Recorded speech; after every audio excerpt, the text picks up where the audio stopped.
most talked about Detroit media by other Detroit media, and we love it. It's the Woodward Sports Network. Yes, Cam, I am ready for some football. Brother Noah's here, the Brother Noah Show on Woodward Sports 2.0. Actually, just Woodward Sports. Enough with the 2.0. 2.0 has come, it's gone, we're here. This is Woodward Sports moving forward, and glad you guys are joining us. Anson, excited to be here with you, my friend. How you doing over there? We buried some film, and I'm happy to be back. Every damn day, like I need to be right where I want to be. Missed you on Friday. I missed you guys, man. And first and foremost, you've been telling me about the I used to run. I was about to tell me, you talking about the Crim Run Fest. What is it called? The Races at Crim, or the Crim Run Fest. We didn't make it last year. And we did not. And now we made it this shout year. Out KG. But shout you know, out that was the catalyst to bring about 2.0. But you know what, B-Lad, as well as Justin Satawa, who's joining us today. Jay Satawa, how you feeling? What's good, baby? B-Lad in the background. Good to Teddy be Cam here, man. over there. You know what, Anson? We also missed you on Saturday. Shout out to Sean Bleed that you had the boys over from Woodward Sports. Smoked a bunch of meat, as they say. Oh, it was fire.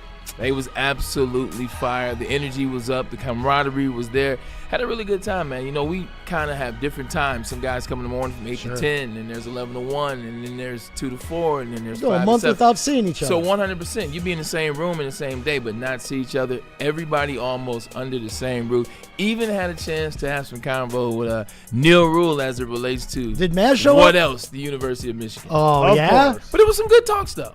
Yeah. Neil Rule and I like each other more than I think a lot of people think. It's kind of like WWF in the 80s, where you thought like Hogan and what's his Ultimate Warrior? like they hated each other. Yeah. They hated each other. He stirs The less. Iron Sheik, that's what I was thinking. He of. stirs it a little less in But- person. But it was fun. Like, he put together him and his wife. They always host. They do an amazing job. The food was really good. The vibes How were were the high. dogs? Did you see the dogs? Saw one. One Okay. stayed upstairs. One was Schnoodles. downstairs. There I you used go. to have a schnoodle. Yeah, one was Shout out upstairs and Clyde. one was downstairs. But had a lot of fun. And, of course, we watched the Detroit Lions. But before we get to the game, and we'll jump in with Peaks and Cheeks. Who are your Peaks and Cheeks from the Lions game? I think that will open up the conversation of the Lions.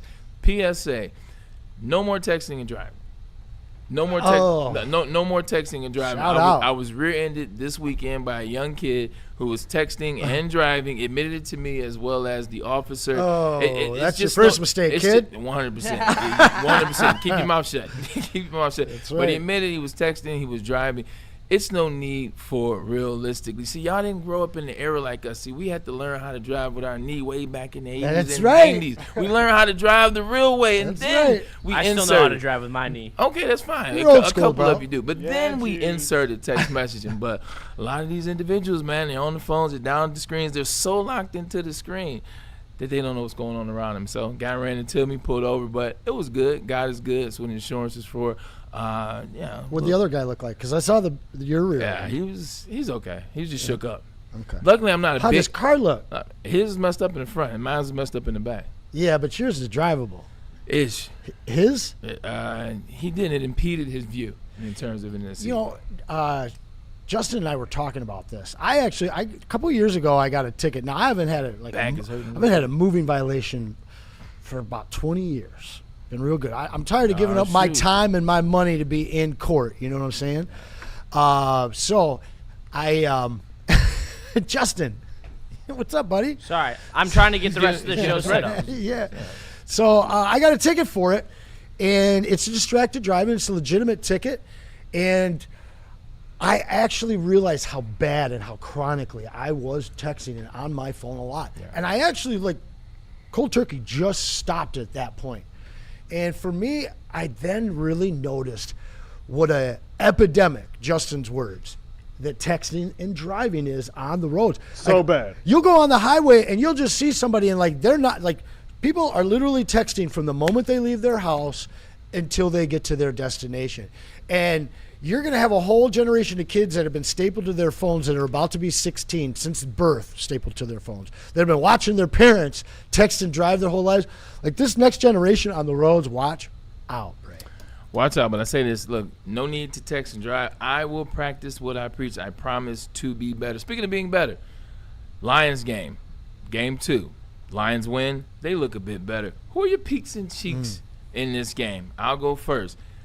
start with the picks, if you will. Pick for me was Jackson Meeks. I think when you look at Jackson Meeks as an individual. Don't call me Clarence. 100% shout out to Trading Places. You look at an individual, you want guys to show up in preseason game. You want guys to make plays, but you want to see guys go through adversity. Saw him catch a pass early, saw him have a big drop on the third down. How did he bounce back? He bounced back with 3 more catches, and then when he got a chance in special teams, saw him get that forced fumble in the fourth quarter, that was very huge for the Lions. So about adversity, about bouncing back. I saw a young man make some plays out there, give himself a chance, and you're hearing his name. He showed up on Saturday. So for me, Jackson Meeks, shout out. I mean, it's only a coincidence he's a wide receiver. Yeah, well, and he's more than just that. And special teams guy. Special teams, and even a converted tight end, I believe. Yep. So he's got a bunch of different roles he can fill on this team. Bags, as they say. It seems like he's destined for the 53, but it looks like he might get some PT too. Yeah, for sure. Definitely at special teams. Mm-hmm. Definitely on special teams. What about you? What'd you see? Who'd you like? Who's your peak as it relates to the game? My peak, I hate to not give it to one guy. I got to give it to the whole room. And I'm talking about the running backs. We have not seen Jahmyr Gibbs at all, and yet our running backs are clipping at 5 yards per carry. Shout out Josh Dobbs with the 50-yard tug as well, but they're moving, and you don't see Panay out there, so this is not your full effort offensive line. Obviously there's the center situation, which we'll talk about later in the show, but by and large, and I know it's preseason, so you can't buy too much into it, but they're creating lanes for the run game, something that they struggled to do last year. It's good to see. Yeah, to your point, there was some push at the point of attack, and we will get into that when Dan Campbell and I talk about the offensive line and what they look like. But there was push at the attack, and you did see some running backs have some success, whether it was, like you said, Dobbs had the run, but Williams and Saylor, they also had big players out there, Justin. Absolutely, and I think that my peak is going to be the edge room, and we'll talk about more of that later. I'm just going to say them as a whole because it looks like we have found some very nice opposition to Aiden Hutchinson. My cheek is going to be I thought that Dobbs did not play a very good game, and that was a little upsetting to me. Yeah, Dan Campbell talked about that. He thought Dobbs didn't necessarily show up and show out in week 2 as a Detroit Lion. What bothered you about him a little bit? Well, when I was watching the tape back, and it just seemed like he was missing open receivers. It didn't seem like one of the receivers failed to get a lot of separation, and we'll talk about him and Sir Isaac Tesla in a little bit. But just there was misreads. I saw a couple throws over the middle that that pick seemed like a total rookie pick, throwing back into the middle of the field after rolling out to your left. There just wasn't a lot of veteran quarterbacking going out over there from Josh Dobbs when he is supposed to be the veteran QB2, and he looked like he was playing like a rookie. Yeah, this is true. He did have some plays in there where you kind of scratch your head a little bit. You say, oh wow, is this what it's going to be? But to your point, man, the D-line play. I did like the D-line play. They showed aggression. We'll get into that too. But wasn't it kind of funny when you saw the quarterbacks, both backup quarterbacks for the Lions, they're mobile. So when you see the touchdown by Josh Dobbs, it looked a little weird. It was like, who's in the Lions jersey running for 53 yards for a touchdown? That ain't what we do here in Detroit. You heard the crowd. I mean, they were kind of shocked. Yeah, they were oh. But no, listen, neither one of these guys can throw the rock, though. I mean, we never accused Josh Dobbs of having a great arm, so him missing guys and throwing picks is no shocker.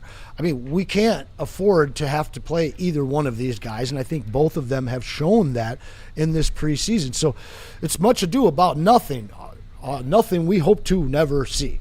Yeah, on the peak side for me, it's preseason. You're still trying to figure things out, but if we attach peaks to a player, it's got to be Brock Wright. You can't start the game giving up a sack strip fumble recovery for a touchdown to Amik Robertson, your former DB, who you let go this offseason. So when I looked at that and I saw the tape playback, man, it wasn't necessarily a good chip by Brock Wright. He was trying to get onto that flat. He was trying to get the ball and uncover early, if you will, and he let Amik Robinson just get right by him. And that's how they started the game. I was like, no. That. So my God. Sorry, Brock. And sat next to him in the Pistons in the playoffs, man, couldn't have been a nicer dude. But in that moment, gotta give you cheeks for that, man. You can't start the playoffs. Freddie Felt 313 says astronaut. Yes, the astronaut. He's taking away the piss missile and the astronaut. You forgot the P, Freddie. You forgot the P. What about you, Sweet Potato King? You watched the game a little bit. What'd you see? Who'd you like? Who jumped out at you? If you I caught a little bit while kicking it with the family up in Saginaw, but I have to echo, Juice over here. The defensive line, I did see some pressure, some sacks, in particular Derek Moore, and then I believe it was Wadham also. Anything different from game 1 to 2, Justin? Just the overall synopsis. When you quick look at that game, what did you see? Anything jump out at you? Yeah, I mean, I liked seeing this is nerdy, but go ahead. But nerd out. I liked seeing the way that the substitutions were going with the linebackers, because even though Jack Campbell wasn't out there, I think it was very telling.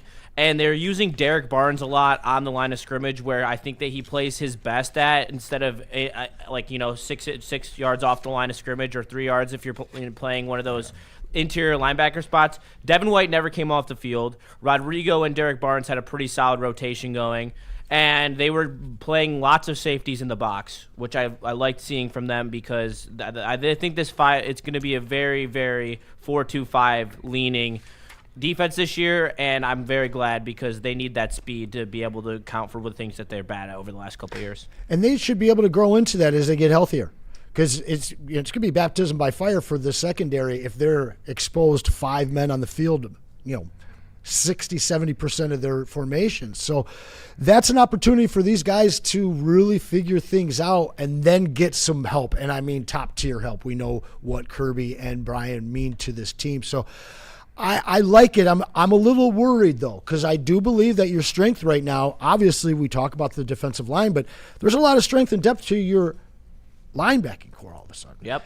To me, the 4-3, I kind of would like to see Case Shep lean on a little more in the first half of the season and not put too much on this secondary in a nickel too much of the time. But I love the transition to that. I think that benefits this team long-term, not only just at the end of this season in the second half and in the playoffs, but even going further. I think that's where the NFL's going. I think that, however, though, I think that they brought in some pros, like, Chuck Clark, NFL starter, Izzy, an NFL starter. Like, they brought in some guys, and they might be on the lower end of starter, but they brought in guys who you can stay afloat with, especially in the early part of your schedule, because you're not playing any air raid offenses that are really going to kill you, other than, you could argue the Saints, but really the Bills are the only one. Don't sleep on the Jets now.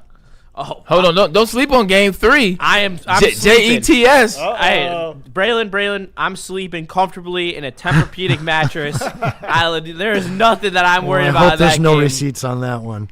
No. I mean, I have to big up, shout out my team. I think they're going to be what the Jets typically are going to be this year, man. You talk about that defensive line, though, man. You talk about depth. You talk about the defense. You talking depth? 100%. It's crazy that we, the Detroit Lions, are talking about depth, but it seems to be some depth on the defensive line. 2 games in a row, you've seen different players show up and show out. Last week, obviously, was Pharaoh's Fury, and this week you'll see a guy, Sunbleach, who will also talk about Skylar Gill-Howard, man. You see him make some plays. Just a unique body style, unique body type. It's going to be a unique player for the Lions. We'll get more into that, but just open, quick format. What you think about Skylar Gill-Howard? Oh, man, I loved him. I got cheated out of some cheeks, though. I never get, cheated out of cheeks. My apologies. So go for no, it. listen, Skylar Gill-Howard, I'm very excited to talk about. Maybe not quite as much as that young man over there. But I do have to mention some cheeks, because you guys you mentioned Tesla, and I'm surprised that none of you actually chose Tesla. 27 snaps, no targets. We'll get into that more later. For me right now, I have a real issue with Brad, and I do love me some Brad everywhere else. But, man, those 3 third-rounders are looking glaring right now. And you wonder, okay, maybe they don't take those picks. What could those third-round picks have meant in terms of an actual veteran for this defense? Would be nice to have those third-round picks to go pick up maybe, say, Braylon, maybe a cornerback. Quarterback, running back, linebacker of sorts. Yeah, 100%. It's a conversation that we'll have. But in terms of return on investment, we're not saying that the book has been written, because it's a long way to go as it relates to the story of Isaac Tesla. I hope so. But just early on, right. You want to say when you make a move like that, you're starting to watch. Last year, you see some promise, you see some flash, you see some things jump out, and so now you're looking for more this particular season. So when you get 27 snaps and you get no targets, it makes you scratch your head, it makes you wonder a little bit. So, and we'll find out about Dan, but I just wonder what that could be. I wonder, is this more so he's going to be going with Jared Goff when the season starts. He won't be out there with Altmaier. He won't be out there with Josh Downs. Both of those quarterbacks are trying to kind of figure out what they're doing. And also, this is preseason game. Petzing and Kafka not necessarily trying to show that much, but are those excuses? Yeah, he's going to be a lot more comfortable as a number 3 wide receiver. Justin, where do you see Skylar Gill-Howard as a rotational piece? Is that where we're going, on the number 3? Because I know you asked me if I'm excited, and as much as I am, I know that Justin's even more excited about this kid. Yeah, I mean, this is a cat that, when they drafted him, everyone was like, Raz score merchant, he's got all the physical ability. But then when you watch him on the field, like, he has that twitchiness, that explosiveness, and really shows an ability to get after the quarterback. He's relentless. He shows that Dan Campbell type of mentality that he looks at in multiple of his sacks this preseason have been him just running around bodies and just continuing to be relentless, trying to get to the quarterback and trying to put pressure on it, and it makes a very difficult situation for these, because the centers and the guards are not as nimble as him, and he's a smaller guy, but he uses it to his advantage because he's honestly he's a little squirmy out there. Like, he looks like he squirms just right through all the holes in the offensive line. So I'm very excited to see what he's got. I'm thinking he's going to be more of a third down specialist type of guy that comes in there, third and long, third and medium, and then that's how I think we're going to use him. But I think we got some stuff on that we're going to talk about later. Yeah, we do. We actually have Dan Campbell talking about Skylar Gill-Howard, and I definitely want to see. You want to play that now? Yes, I can play that. It's him on both the edge room let's do that. and Skylar Gill-Howard. So let me pull it up right here. Boom. All right. Here is Dan Campbell talking about Skylar Gill-Howard, Wanham, and Derek Moore. You like these guys, there's a lot of promise in that D-line room. There's a lot of guys. We played Wanham for just a tick there, and boy, I thought he represented. It was good to see with those other guys, and got him out of there. And then D Moore, that's really, D Moore hadn't had a ton. Really this last week is what he's gotten in pads, because he had that injury, that groin injury, but that was good to see. Now I got to watch the tape, and I just know with him, he's another guy's a young guy. The more reps he gets, the better he's going to get. So that was good to see him make plays, and Sunbleach just continues to make plays. He doesn't practice. You can feel him out there, and he just is relentless, and he plays snap the whistle, and he's all out, and he's got to be right. He does, because he's not a huge guy, but he knows who he is, and he knows how he has to play, and he plays with high effort, and he's crafty, man. He's explosive, and he's violent. Isn't it good to be able to hear Dan Campbell get excited about talking about a specific group? And that specific group is the defensive line. This is a group that we've been clamoring for on the right side to match Hutch, as well as those defensive tackles to pick it up and to figure it out. But he sounds excited talking about this wealth of depth now on the defensive line, and you mentioned it. Good to see DJ Wanham out there. Oh, yeah. DJ Wanham with the sack on Jaden Daniels. It. Talk about it. DJ Wanham. This is the guy that we brought in. A lot of people had questions about the big injuries that he suffered 3 years ago. Could he be a serviceable? That was just a question about DJ Wanham once we got him. It wasn't about him being exceptional. It's serviceable.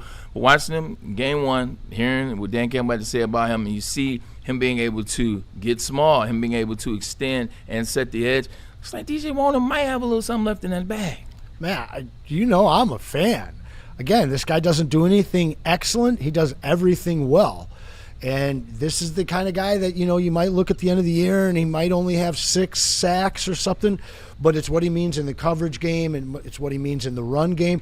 You don't watch this guy get beat. I went back and watched a lot of his Carolina tape, and you just don't watch him get sealed and give up edges. You don't see him get beat often and having to pick up a tight end and maybe even slipping and checking a running back in coverage. The guy is a constant motor. He's very, very smart, and he's adaptable to so many different situations. This is a guy that's going to eat up a lot of a snap count, and it allows these younger guys to come in and kind of flash like a Derek Moore, where you don't wear him out for giving him too many snaps. But when you talk about that change in gear and the change in what you're seeing after you see so many snaps of one guy in a row for like a whole quarter, then all of a sudden you got the Magician coming out, or the Fury, should I say. There you go. Or one of these other guys that they have, Derek Moore, so many different looks that we didn't have last year. And This guy, to me, was one of probably the most unheralded and underrated signing that Brad and Dan had. One moment I'm giving Brad hell. This one I'm giving him the thumbs up. Yeah, you know what? This is one of the conversations, Justin, that you like to have. It's not necessarily about the numbers. It's about the overall picture. It's about the totality of the situation. Looking at DJ Wonnum and what he can be for this team, setting the edge, getting in there, keeping things inside, and just playing a smart level of football. Not to mention, you saw him. He can get to mobile quarterbacks because last time I checked, J5 is one of those guys. Yeah, absolutely. And he came in there like a freaking bowling ball. I was extremely impressed on that sack right there. He actually goes down with 2 on the day. And the one thing that I noticed when I went back and watched the tape this morning was he's there. Like, he is such a massive human being, and he doesn't get pancaked. He's there. He makes it difficult for you. If he's not getting to the quarterback, he's setting a very strong edge. And when you're able to set a strong edge like that, it forces everything into the linebackers, and that's where you're going to have Jack Campbell and Devin White to go in there and clean it up. And I like that a lot. I thought that his pass rush was a lot more impressive than when I figured. Obviously, it's the preseason, and you can only take it with. I take it with a little more a little more than a grain of salt, I'd say. Like, it's still a grain of salt. He's still going against a 2 or a borderline starter, but still, that's what I want to see out of him. Like, that's what I expect to see out of him is the level of play that we got, and that gives me confidence that when it comes to the actual season and he's playing against better guys on a lighter snap count where he's not looked at to be a full-time edge, he's just going to be a piece of the puzzle. I do believe we're going to get a lot out of DJ Wonnum, and I think he's going to put up some solid numbers in the run game and in the pass rushing game. Also, too, I think we're entering there is a chance. Also, we're entering a new age where a lot of these coaches are starting to try to play more of their players in their preseason. They see how slow they see the sluggish starts that they get off to. They're starting to play more of their guys. More stars are out there getting time. And also, too, it is legitimately mano a mano. When you have a guy out there, like, all you want to do is beat that guy in front of you. Whatever the technique, it doesn't matter. The team, it doesn't matter whether you're first or second. You want to mano a mano. You want to beat that guy. You want to show your technique, and you want to win the type of ways in which you're practicing. And that's what it looked like from DJ Wonnum. It looked like he was out there winning with what he is practicing. Going iron sharpens iron, per se. And I know he's getting a lot of those reps against Panay. I'm talking about, I've mentioned a lot of times, going back and watching the Carolina film. I never really broke down his stats here. 6 years in the NFL now, 2 teams, Minnesota and Carolina, and he will be turning 29 during this season. Now, we look back at Minnesota, 2020 through 2023, they had a damn good defense. Yeah. And they had real good guys on that defensive line as well. And Danielle Hunter, big part of that. He only had 2 seasons where he started 14 games for the Vikings. He had 8 sacks both those years. Had some help. Wasn't the target of your offensive line, trying to figure out who to block. And in Carolina, he only had 8 games his first year, had an injury his last year, which was last year, started 15 out of 16 games, only had 3 sacks, was asked to do a lot, and really was the target of the offensive line. Don't let him wreak havoc. They didn't have a great defensive line push last year. He's getting a lot of help here. This guy's sneaky. I'm saying, hey, man, you might only see 6 sacks at the end of the year. The way that he has looked, and again, to Justin's point, this is just preseason, but the way that he's looked, he might have those games where he stacks up 2-3. We saw AQM do it real easily. And this guy could end up having a really productive season for the Lions. The best thing about it is he doesn't have to be the guy. Mm-hmm. That he doesn't have. We already have the guy. He's 97. Right. His name is Aiden Hutchinson. He'll be forgotten, kind of. 100%. He doesn't have to come here and be the guy. He's coming here to be one of the guys, or maybe the guy next. The offenses, the opposing offense, they're forgetting about guys like him. 100%. And you're putting so much focus on what Aiden does. Right. You're putting so much focus on that side of the ball that you're going to leave this in. Don't sleep. You leave it tested. And you better have the right tackle, and you better have the right tackle to be able to go against that. But that depth, starting to like the players, starting to see more, starting to feel more. As we listen to Dan talk about these guys, he's getting excited. And we mentioned Skylar Gill-Howard and what he's starting to become as a young player of the Detroit Lions. Boy, here he is talking about trying to figure it out. One sec. No, my bad. Skylar Gill-Howard, former wrestler. I don't know if you've ever seen the clip, but he does that ninja flip where he's laying on his back. And he's got a 50-pound weight on his chest. And you look at those guys, and like he said, he's super squirmy. Like, he's a ninja.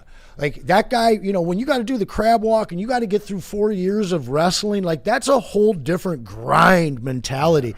And when you have that, Like Blake Miller's also yeah, a and you wrestler. can, like, Comes from listen, that. those guys love the trenches, but you figure out ways to slip guys, and you hear those things about those MMA. What is it, Kenny Stills, the receiver? Yeah, Kenny He used to Stills talk, played- yeah. and he was a big time MMA guy, and I'd watched some clips of both corners in college and in the pros talking about how you didn't want to put your hands on him.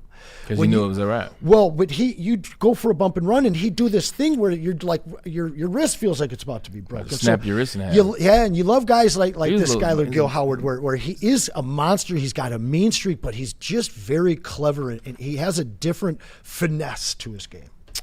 He does. It's all starting to click now. I feel pretty, not comfortable, but I just have a good sense of what's going on out there. I feel pretty good. I can feel things really quick, and I'm starting to react a lot quicker. Just getting used to the NFL, so I feel really explosive and quick out there. I like that. You know what I like about this? And you hear another comment when we go to Derek Moore, who also talked at the end of the game. Excuse me. We can't play that one though. It's perfectly fine because I can tell you exactly what he says. Basically, what you hear right there, he says comfortable. Well, not comfortable yet. He said, but I'm getting to the rhythm.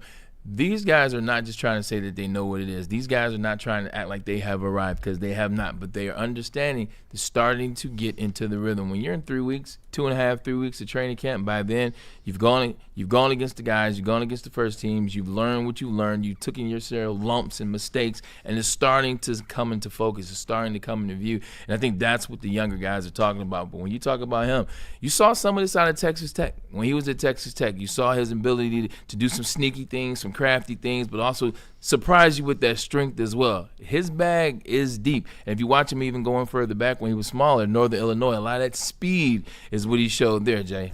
Absolutely, and that's what I think that why he's going to be effective in this league is because like he's going to be used as a weapon. Like we're not going to be asking him to be a 3-down guy. We have Aleem and Tyleek like doing that, and more on Tyleek in a second because I showed Anson some film on Tyleek that was very impressive. But in terms of Skylar Gill Howard, I mean, the guy just knows how to slip through anything. Like, you can't throw anything at him. He's relentless, a lot like Ahmed Hassanin. Like, these late-round guys who they're picking on the D-line, you could tell they have a profile for him. They love the relentless pass rushers that can find a way to get to the quarterback and sneak in there and can provide a couple sacks here and there. Like, that's what they hope for Skylar Gill Howard. Like, I wouldn't be surprised if we're looking at 2.5 or three sacks during the season. Like, that'd be a great season for Skylar Gill Howard. I think he's going to have the opportunity. I think that the way that Shep is mixing up looks on this defensive line with this linebacking core and running that 4-2-5 and 4-3 and moving them all around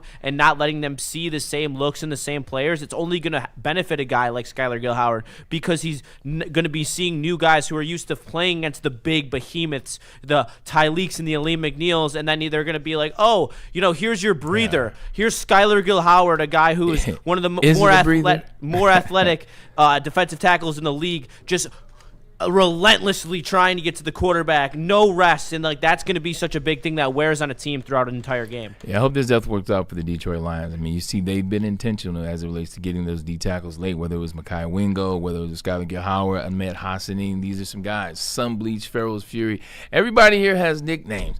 Excited to see what the nickname will be for Big Sexy and Aleem McNeil as well as Talik Williams this season, because those are the guys. As good as they can be in that A and B gap, as good as this defensive line can be. And you look at Wingo, 189. You look at Hassanin, 195 or 196, I believe, and then 205 with the guy that we're talking about right now in Skylar Gill Howard. And, you know, they all interview so similarly. Yeah. Razz and character. That's what these guys love. Dan and Brad want Razz and character. There's only one guy on the team giving Kirby Joseph type interviews, and that's Kirby Joseph. The rest of these guys, it's not their PR. It's their personality. This is what we draft now. This is who your Detroit Lions are. This is the mold that they don't stray from.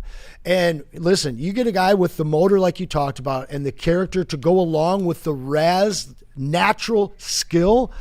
we've seen these guys be able to develop talent from late rounds before, and all three of these guys seem like they're going to contribute this year. And another thing that it's a small tidbit, but I think it's important to point out. Yeah. Both games, Skylar Gill-Howard gave the pregame speech to fire up the boys. That's with vets playing. That's with second-year players playing. And they have a 6th-round rookie firing up the boys, leading them into battle. Like, I think that says a lot about his character and his maturity in this locker room and being a respected voice as a rookie, as a 6th-round pick. That is an impressive thing that you can do. And I like that's not, that could be a Bet Hassanin who's been in the room, who we didn't know has great character. It's Skylar Gill-Howard. I think that's important. I think that this big coaching presence, staff, bro. Big presence in that. Yeah. In that. And Shep talked about it last week too. We listened to that audio that Shep had when he was talking about Skylar Gill-Howard, and I just think that, and how the leadership, the twitchiness, it's all there. He's gonna make an impact this year. I'm really excited to see what he has, and I'm excited to see what the rest of this D line has to offer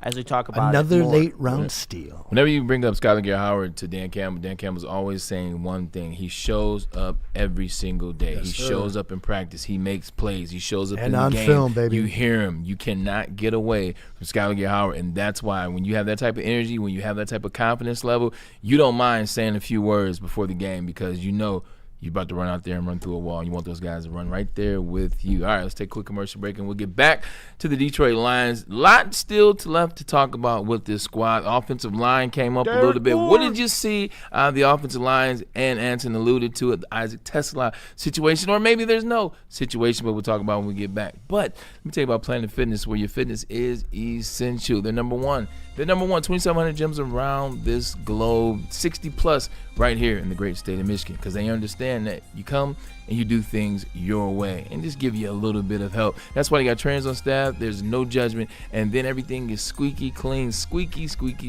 clean. New machines all the time. It's just really a good vibe and place to, as Anson says, mold yourself. Mold yourself the right way. Starting, beginning, what doesn't matter. Just come on down to Planet Fitness, where your fitness is essential. Jameer Gibbs, breakout season, loading. Inside the 5, Gibbs to the end zone, touchdown! Woodward Sports, the most dominant Detroit sports coverage around.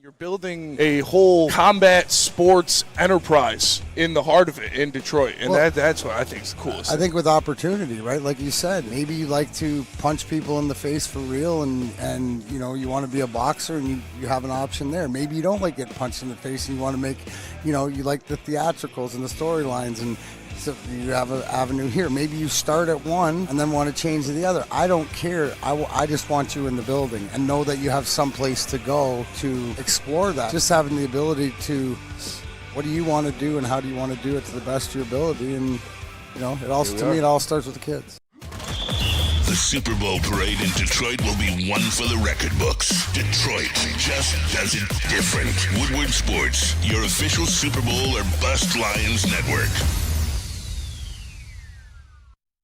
Anson. I hope you made the right choice last weekend, because there's only one. When you're in front of the freezer at your corner store, and it's all day IPA, the king of the IPA category for 15 years, brought to us from our fine partners at Founders Brewing. Listen, guys, it is never bitter, always crisp and refreshing. It's got that 4.7% alcohol by volume to pace you throughout the day. So when you're making that choice, make it an easy choice. Make it all day IPA from Founders. But make sure you drink it responsibly when you do. And guys, talking about Yaldo Eye Center, we got a chance to see Mr. Darren McCarty in here with his brand new 2020 vision, because he got LASIK, an 15-minute painless procedure that leaves the majority of patients seeing 20/20 the very next day. And Yaldo, you've heard about them your whole life because they are the leaders in LASIK in the great state of Michigan. Over 30 years of experience and over 100,000 successful procedures. Why wait? Make the call today, 248-553-9800. There's no better time than the $19.99 special that we have for the rest of summer. It's thousands off from the competition. So make the call today to the Yaldo Eye Center. And we are back, in the words of Brandon Kool-Aid. What's the word, man? How's the chat doing? We got a great one to bring us back Super into chat. Skyler Gil Howard here from Will I Am, but I do have to apologize, guys. As you know, I have been a little absent the last week. I don't have your will put together. I will put that together at home tonight because there's a lot of your names on it, a lot of multiple spots from many of you, and we appreciate you so much that we're going to pull 2 names tomorrow. I'm going to come up with a second place prize. So Bray will probably tell me the first one goes to this, and then the second one that we pull will go to somebody else. I'll put something very cool together, and I'm sure we'll get an autograph from Braylon in there as well. 3S, as you know, smash that like button. Smash that. That share button will get you the link. You copy it and then paste it into your group chat, wherever it is, maybe your fantasy football league, and then keep the super chats coming in, guys, because you drive our show. And I promise you, we will be giving this out tomorrow. Appreciate you hanging tight and being patient with me. Yeah, 1,000%. And we are back talking about the Detroit Lions who get their first win of the season against the Washington Commanders, 17-13. Good to see Jake Bates getting there, get some field goals going, as well as Jack Fox. You know, the special teams are just as best important. legs in the business. 100%. They're just as important as the other 2 phases. Speaking of that, I got this. You want to get to the super chat? Go ahead. Okay, because it's a $10 one. Go ahead. From Will I Am. I am very impressed with Skyler Gil Howard. He is going to be a problem on Lions defense. The fact that he's small and powerful, they can use him as a chess piece. The defense is going to be special. Do you buy that? Is the defense going to be special? Because I know we're excited about the defensive line, guys, but I thought we were terrified about As a this whole? defense. Right. This defense, if they could just play in the top half, we'll be all right this year. Are they going to be top half, or are they going to be special? As it relates to special, I don't know yet. I think they got too many deficiencies as it relates to the secondary position right now. Still trying to find out and see what that is. But with that being said, that defense could be special by how good the offense could be. If that Keep makes them off sense. the field. Keep them off the field. Put points on the board. The other side is, as we talk about this defensive line, as we talk about the 4-2-5, if that defensive line can throw as many new looks, many bodies, and play as we're talking about, play as they look, and you get the linebacker play of Devin White side by side with Jack Campbell, like I'm telling you, the defense by default could be nice. It could be really nice. I like this defensive line for what it's starting to shape up to be. 1,000%. So. No, it's really starting to look very legitimate. But like you said, there are questions at the next 2 levels. Is Devin White going to be that piece that solidifies your running back room? I mean, I got one guy telling me he might not make the team. I think that's crazy. I'm looking at it like this guy might be getting more reps halfway through the year than Derek Barnes. I'm not just worried about him replacing Malcolm Rodriguez. I think that's inevitable. But that secondary, well, maybe they'll be special in the second half of the season.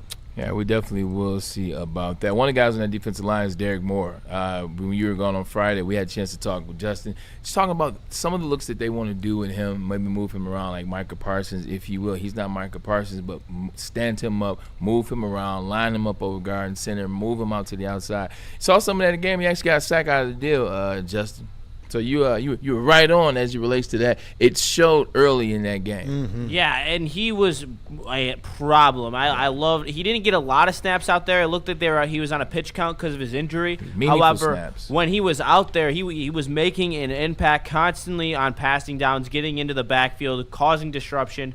And that's what you like to see. I mean, that first step, that quickness is there. Like, he's got NFL-level quickness for sure. His ability to get around the edge was evident from the first down that he was out there. And then when you look at him in the run game, he didn't look like he got pushed around. He looked like he was still finding ways to get involved in that regard. So I liked what I saw to Derek Moore. I think that we're still going to use him more as a weapon. I think that Wanham kind of cemented himself as the every down opposite Hutch for the most part, where he's going to be taking the biggest snap percentage because of that ability to stop the run on the other side and allow Hutch to just go after the quarterback. But I think that Derek Moore is going to find lots of work, especially on third down, getting after the quarterback, being that blitzer, being that attack. And look, I think that having 3 edges on the field instead of 3 down linemen is more effective in the modern day NFL. And that's something that last year we were doing 3 down linemen, and that was my issue. So now hearing that we're going to use Derek Moore in that versatile role with the ability to make those types of plays and impacts as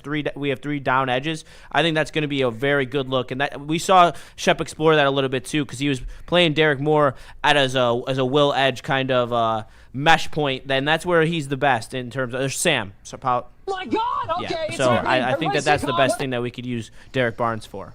Yeah, and you as it relates to Devin White, you saying Devin White will then take on his role later on in the season? Well, I'm just very curious because they seem very committed to this 4-2-5. Mm-hmm. And if that's the case, who's the 2? Derek Barnes is paid to be the 2. Devin White might prove to be the better linebacker. Now, obviously, you're going to see a lot of different iterations of that defense. You're going to see times where there's 3 linebackers. You might even see times where there's 4 out there, depending on what you're facing. But for me, this team might be at its best with your base set starters being Jack and Devin White as you progress. It might not be the first month. I think that Derek Barnes understands this system very, very well. But Devin White he gets to the ball. And I'm not really sure how that's going to work out. I do love the fact that if we're only running 2 linebackers, we're 4 deep right now. Again, I have a concern, though, if you have this kind of depth in your linebacking room, if they run that nickel too much too early on in the season, you continue to expose guys like Izzian and rookies like Abney over and over and over again. I'd like to see a little bit more balance early in the season until they get healthy. Speaking of rookies like Abney, everybody on this show is high on Keith Abney Jr. Saw what he did 2 weeks ago in the first preseason game. Not necessarily as good of a game this week against the Commanders, but still high on him. Still like that he was in position. There was a couple plays where he got beat. Players made plays, made catches.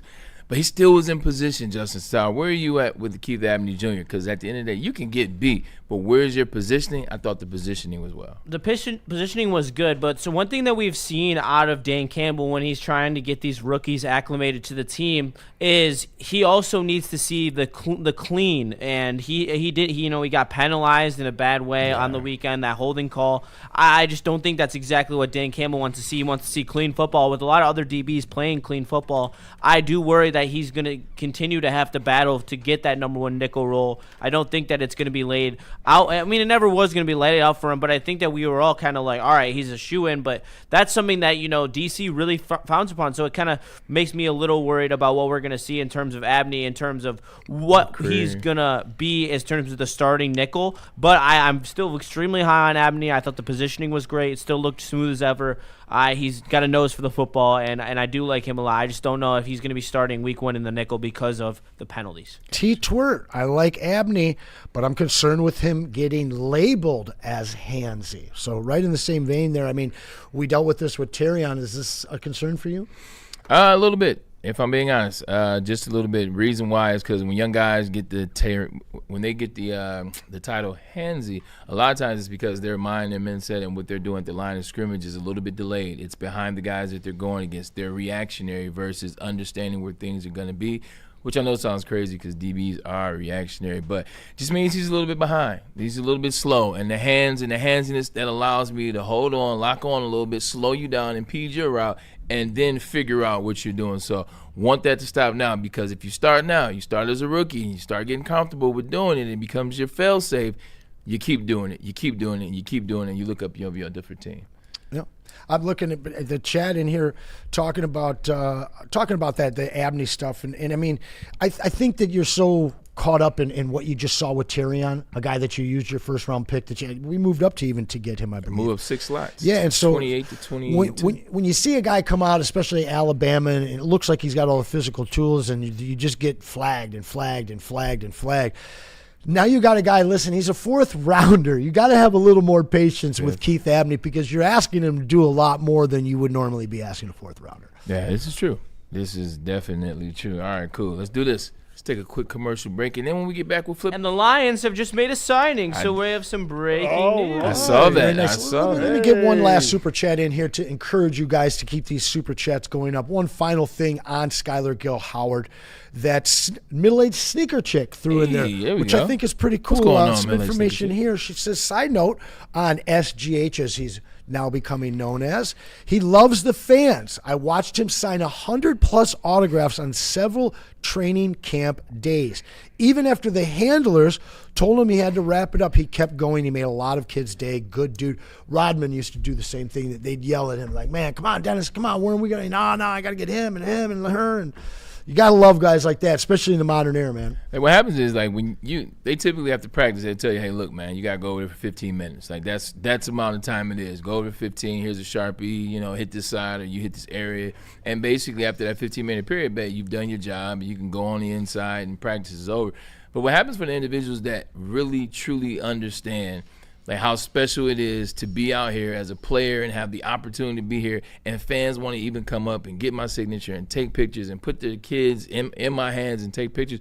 Those guys forget about the 15 minutes and you look up and they've been out there 30, 45 minutes because they truly appreciate how special it is to be a member of the NFL or any pro team. So shout out to him. Can I give you a quick question to follow up on the Tyrion Abney stuff? James Koski Deschamps, I'm not sure how you say the last name there, but college allows a lot more handsy than the NFL, right, Bray? 1,000%. And especially in the SEC and especially Alabama. 100%. You're talking about Alabama. They're not flagging them. They're not penalizing them. Well, at least the old Alabama that Terry Arnold comes from, which is Nick Saban coach. Maybe not Kalen DeBoer, but 1,000 in college, they're getting after it, especially in the SEC. Those guys, those DBs and those wide receivers, they're fighting, and the refs are letting it go. So when you get to college, this is what you've been used to. This is what you're used to, and it takes a second to put the hands up and use the feet, use the hips, use the eyes, use the technique that your coach taught you. All right, we'll take a break, and we'll be back with more, and even the Detroit Lions and their new signing. What side of the ball would you guess if you don't already know, Anson? What side would you guess? Hope or guess? I'm going to say guess. Oh, man, maybe running back. Oh, that's a good one, man. Secondary. That is a good one. We'll come back in a second. Tell me a little bit about Water Hazard. Oh, for sure, B. Whether you're at Art and Jake's or your local party store, check out Water Hazard. Founder's very first canned vodka cocktail at 5% ABV. It is mad citrusy and refreshing. Best served over ice with a slice of lemon. Get $5 cans at any Art and Jake's location in Michigan on Mondays, Thursdays, and Sundays. But please drink responsibly. Game is won in the trenches, and our big fellas don't mess around. The Woodward Heavyweights on Woodward Sports.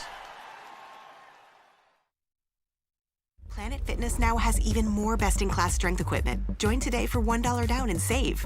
We're stepping it up. We're not slowing down. Finding new face, new focus. Love that new equipment smell. So, you in? Join the club today. Save when you join for just $1 down, $15 a month. Planet Fitness. We're all strong on this planet.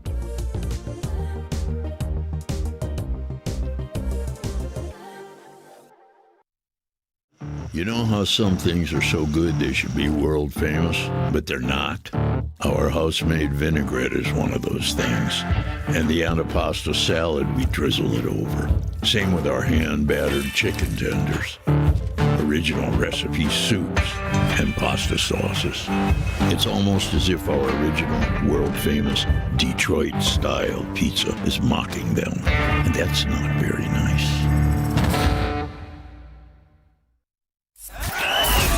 We are the network for Detroit by Detroiters. Welcome to the Woodward Sports Network.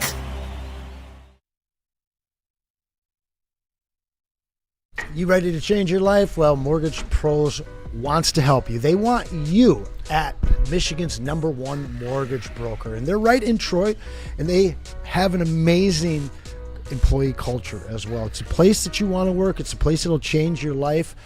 248-416-1361. You can make the call today, or you can find more about them online at mtgopros.com. Make the call today to Mortgage Pros.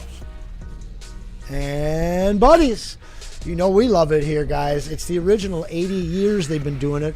They created the Detroit-style deep dish, and we want to help you save $10 off your next order of $50 or more when you get some deep dish or some pasta or some salad or some wings or something else on their awesome menu. WWS, Woodward Sports, WWS 26 is the code you're going to put in when you head over to buddiespizza.com. That's going to save you the $10 off. Check them out and get yourself some pizza tonight from Buddies. Man, I thought there was highs and lows. Certainly you don't want to start the game the way we did. Now that's not all on him. We didn't pick up the protection the way we should, and so he gets hit there, and and then.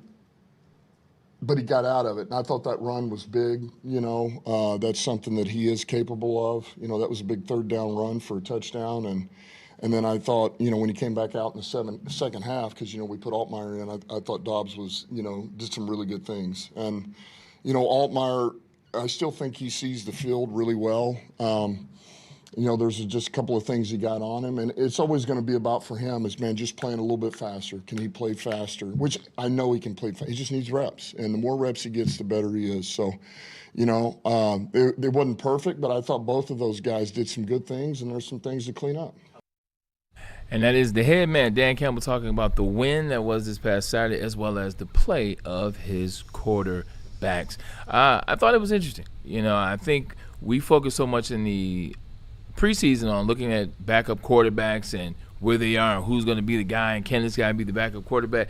We always forget that whoever's going to be the backup quarterback, Josh Dobbs, Luke Altmaier, he's not going to be playing with that offense. He will be playing with the offense, which will be all your stars, including St. Brown, J-Mo, Jahmyr Gibbs, et cetera, if ever the case arises. So I think you'll see a lot better play out of Josh Dobbs in the season if his number is ever called. I hope it's never called. Honestly, watching Dan talk about like Hendon Hooker and Altmaier and Dobbs and whoever the hell else David Blau. Thank you. How you like me now? The fact is like, it sounds like, you ever been to an 8th grade graduation? I have. And there's like 20 kids up there, and they're excited to tell you about like 17 of them, and then there's just 3 that they have to talk about. Like their parents are there. Yeah. And you're not really sure what. You had pretty good attendance. And, we're looking forward to he improved. And a good kid. And next, Tricia, come on up. It's Luke Altmaier. It's Josh Dobbs. 0 people are excited. People are going to ask questions, so you got to answer them. And you got to deal with something that you hope you never, ever have to deal with, if that makes sense. Yeah, definitely. Justin talked about the play of Josh Dobbs. Outside of the one throwback, I didn't necessarily have a problem with it. But is it a problem enough to where you would like a different backup quarterback here with the Detroit Lions, or are we all set? Yes, please. Because if we get to this point, it's over anyway. Yes, please. Yeah, I want a new one. Go trade for Shadur. Let's go. All right. Well, as fun as that would be, I'm chilling. I'm still good with Josh Dobbs. I think that what you're just going to be asking him to dump it off to St. Brown and J-Mo, I think that he'll be all right. Exactly. But you're talking about 2 games. Yeah, I'm talking about 7 and like 3 playoff games. My man's not winning you playoff games. Josh Dobbs is not taking this team to the NFC. Buddy. He's a Pro Bowler. I just heard reserve. Braylon laughing at me in the background. That's right. It's facts. You didn't tell me you wouldn't give up a 5th-round pick for Shadur Sanders, Justin? You wouldn't give up a 5th-rounder? You wouldn't feel better with Shadur Sanders under center than you do Josh Dobbs? I think it's one and the same. Because if I'm not mistaken, I believe that Josh Dobbs made a Pro Bowl in the year that he was on his Pastronaut run. So they're equal. We've been absolutely blessed with healthy QB rooms here. I don't want to put that out in the air. You got Wood right by you, dude. There you go. There we go. I might be making that up. Let me check. I'm gonna check. I'm gonna fact check myself on that one to make sure. He was an alternate, maybe. Well, what do you got about Josh Dobbs? And Altmaier. You were the Altmaier guy. No. I said, for your man. No, in the last show, I predict Josh Dobbs would do better. No. That's Jeff Walker's man. Luke is Jeff Walker's crush. Well, he did. In his defense, he did put Illinois back on the map. They're on the map? Did that. Are they on the map? I mean, they're decently on the map, I think. Are you sure? Well, when he was there, they were. Illinois is not on the map, bro. They came out with those fake leather helmets. Those were sick. You mean like when Michigan? Wow, damn! I can't even say that. I can't even say it. You guys got one. Cam's like, no, damn don't asterisk. say that. I know. Whenever I start going down the Michigan road, I look at my buddy Cam, and he does that. That look right there.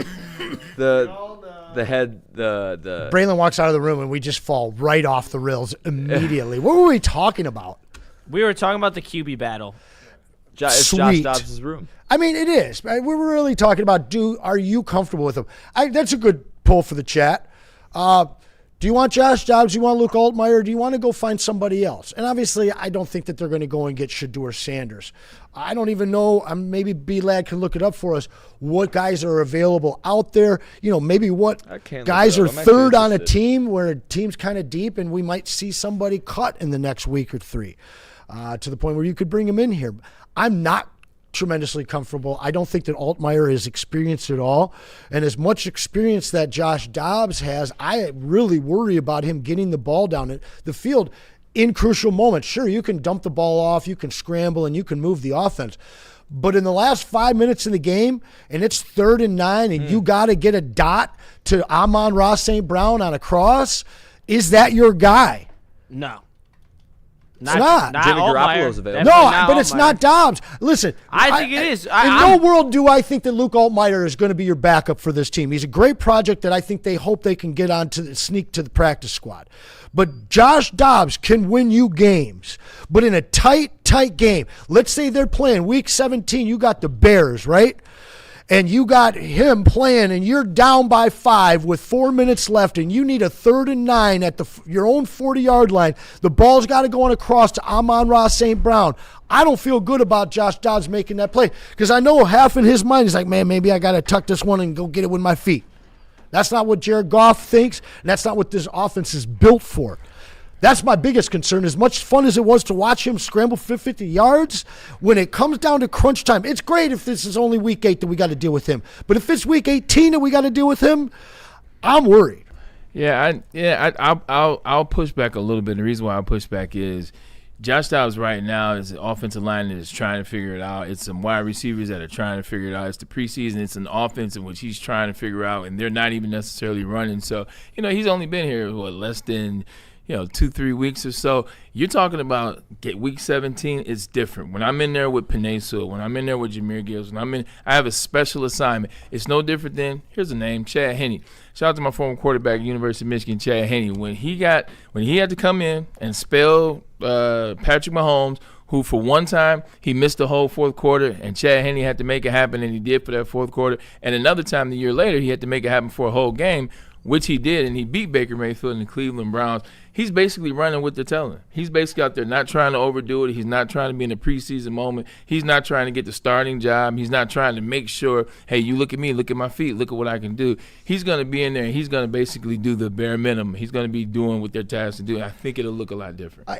My thing is this is a pass offense built around your passing weapons and a very accurate, non-mobile quarterback. And everybody they bring in here is a non-accurate quarterback who can move. Yeah. And so if you have to force that in, like Teddy Bridgewater, I guess, was a little more accurate and a little less mobile, especially at the point in his career that we got him. But like Hendon Hooker, that was a guy that was mobile, never really had great faith in his accuracy. Josh Dobbs, I'm looking in the chat here. People are saying he's the best backer that we've had.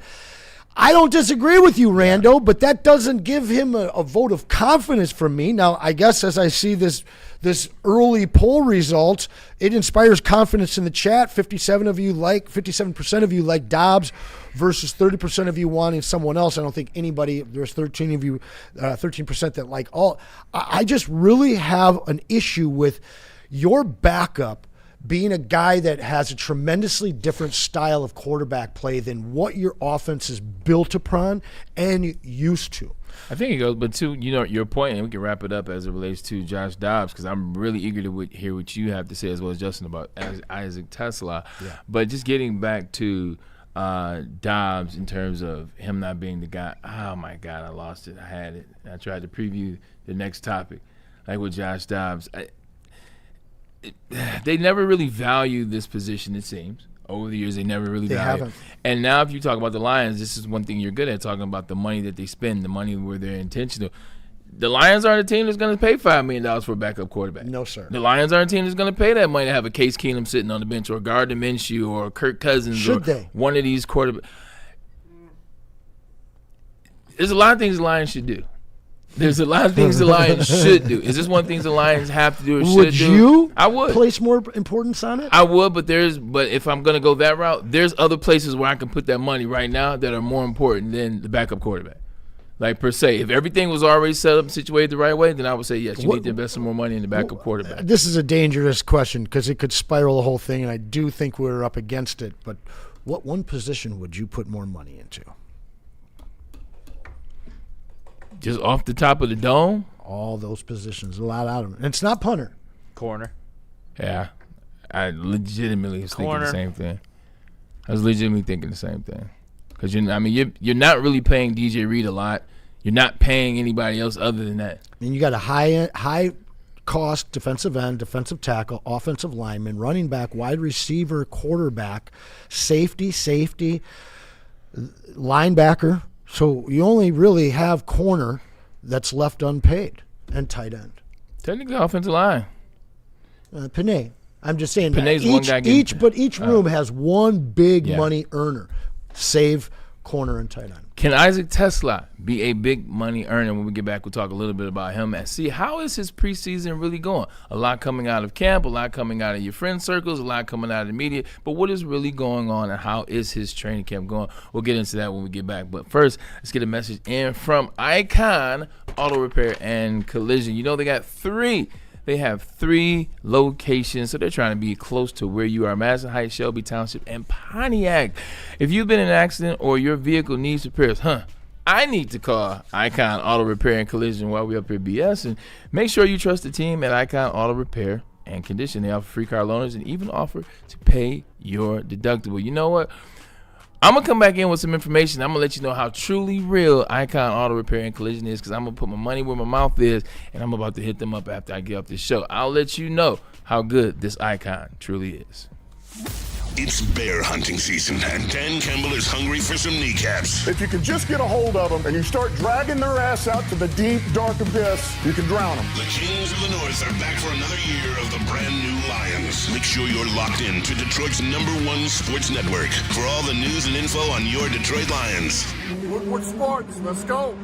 Some days call for light, others lean bold. What about everything in between? All Day IPA, the easy choice for every day. Citrusy, crisp, refreshing. Flavor you can float with. Light on the hops, big on refreshment. 1's great. 2, even better. Brewed with you in mind. No shortcuts, no fuss. Big on flavor, never too much. All Day IPA. Hop into easy.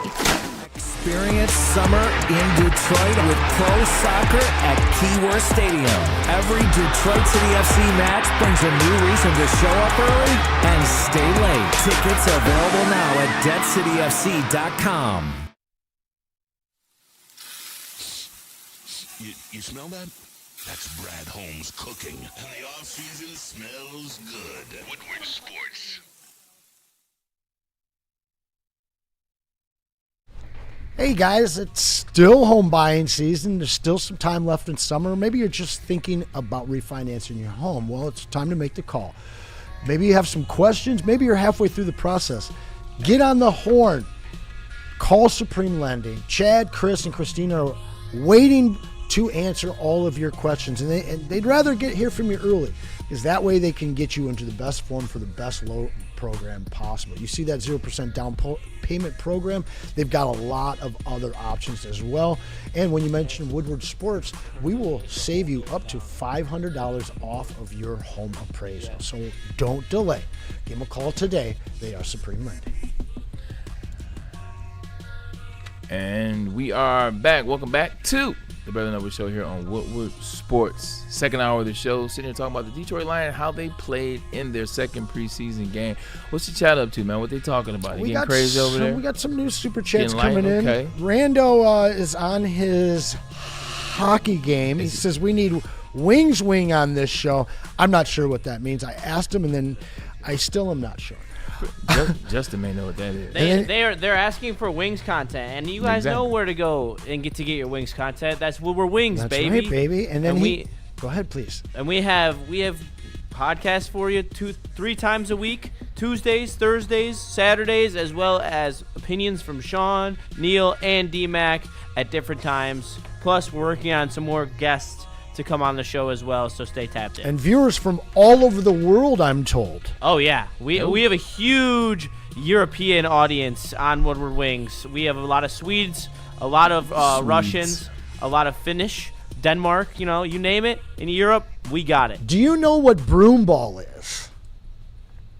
I actually do know what broomball is. Big over there. Yeah. I was in Finland, man, and I watched all these teams get on this cruise. I'm like, what do you play? You'll have to check that one out on your own time, Chad, because James Koski DeCamp has a $5 super chat. Braylon, will you be breaking down plays this year like you did last year?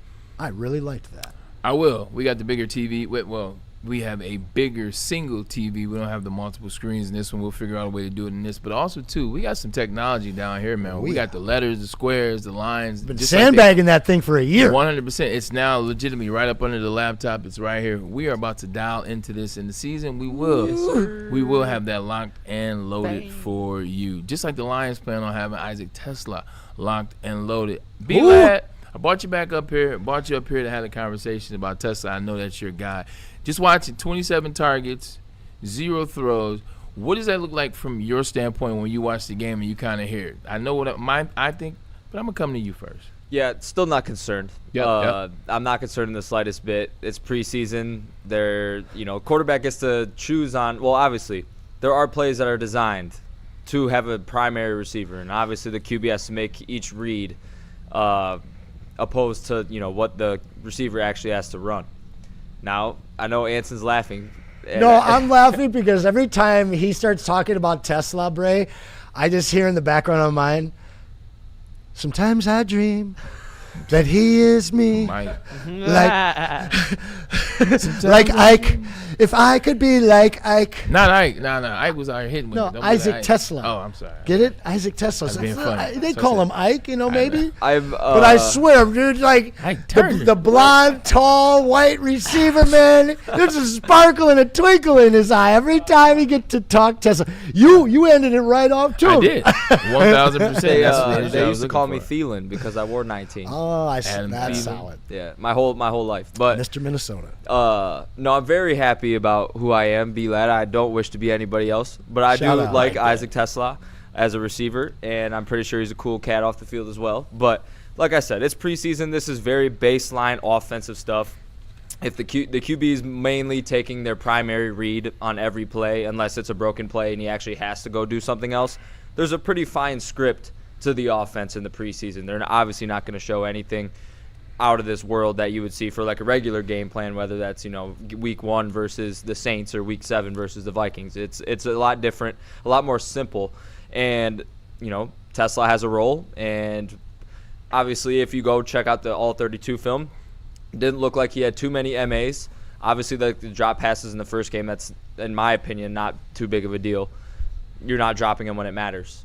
But then again, it's very ground level stuff, very scratching the surface as far as reads go for the QB. Not really concerned in the slightest bit. As long as he's not making mistakes as far as not doing his assignment during a specific play, which I doubt that's happening because usually, like I said, preseason is like your day 1 install. Look, I get it. At the end of the day, you talk about Isaac Tesla. He's probably taking a lot of reps with Jared Goff. When he's out there, he's going to be out there with Jared Goff. He's not going to be with Dobbs. He's not going to be with Altmaier. Josh Dobbs just got in camp, so he's probably not taking a lot of reps with Josh Dobbs, so there's no familiarity. That too. When you get into camp, as a backup quarterback, who you're familiar with is who gets the ball in camp. It's who gets the ball in the preseason. It's who gets the ball in the games. I guarantee you Jackson Meeks and those guys have a lot of content. They have a lot of familiarity. They have a lot of reps that they've done together.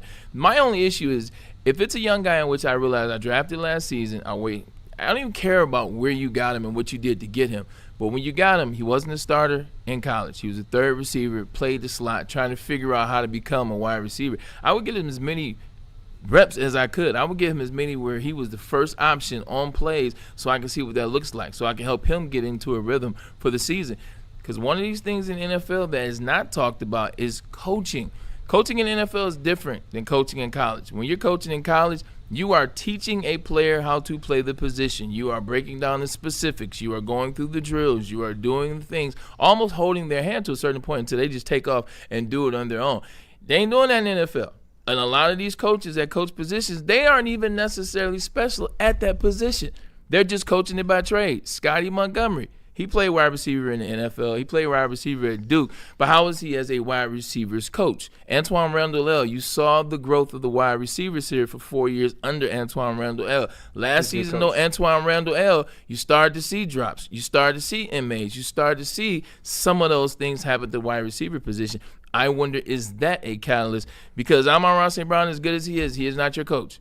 He is the number one wide receiver here. Jamison Williams, for where he is growing to be, he is also not your coach. He is a wide receiver. I wonder what Scotty Montgomery and what that wide receiver room look like from that standpoint. I definitely feel like, to a way, like obviously playing at Hillsdale, Yeah. I know how that small ball or at least small school like operation works. And I know that's where he got all technically sound. I know that's where he improved as far as being the lead guy. Like his highlight tape at Hillsdale was unbelievable. Yeah. I actually got a chance to watch him in person my freshman year because that's where my dad is from. And me and him looked at each other and we were like, yeah, he won't be here long. He's going to be moving on to a bigger school. We were thinking MAC or something like that.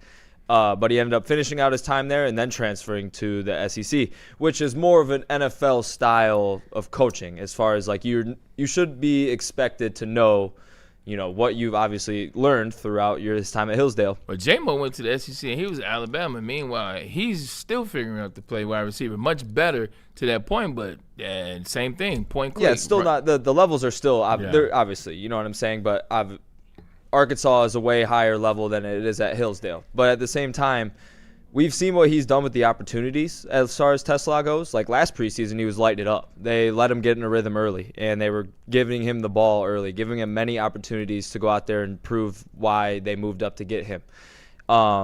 That's why, I'm still not concerned. I feel like they're still going to give him his – and that's another thing, too, about the reps, and you were talking about Josh Dobbs and stuff like that. The only times he really gets reps with Dobbs, and I know this for a fact because this is how we did it, is one-on-ones or routes on air, because that's when they cycle through the quarterbacks over and over and you don't really know who you're getting. That's where you're supposed to get the timing down. But it does play a big factor as well when you're not taking those actual team reps or skelly reps or anything like that with the QB. That's the only time he really gets to see Josh Dobbs. So it's more of just a timing thing, and I know it's not the biggest concern in the world right now, especially as far as preseason goes, but it is something to look forward to as far as like timing as the quarterbacks and the receivers progress along the preseason going into the regular season. Yeah, Isaac Tesla, he's the name. He's the name. You want to bring up a name that stokes the conversation here in Detroit, you bring up Isaac Tesla, good and bad, it stokes the conversation. Just want to see what it looks like, because 27 plays and 0 targets.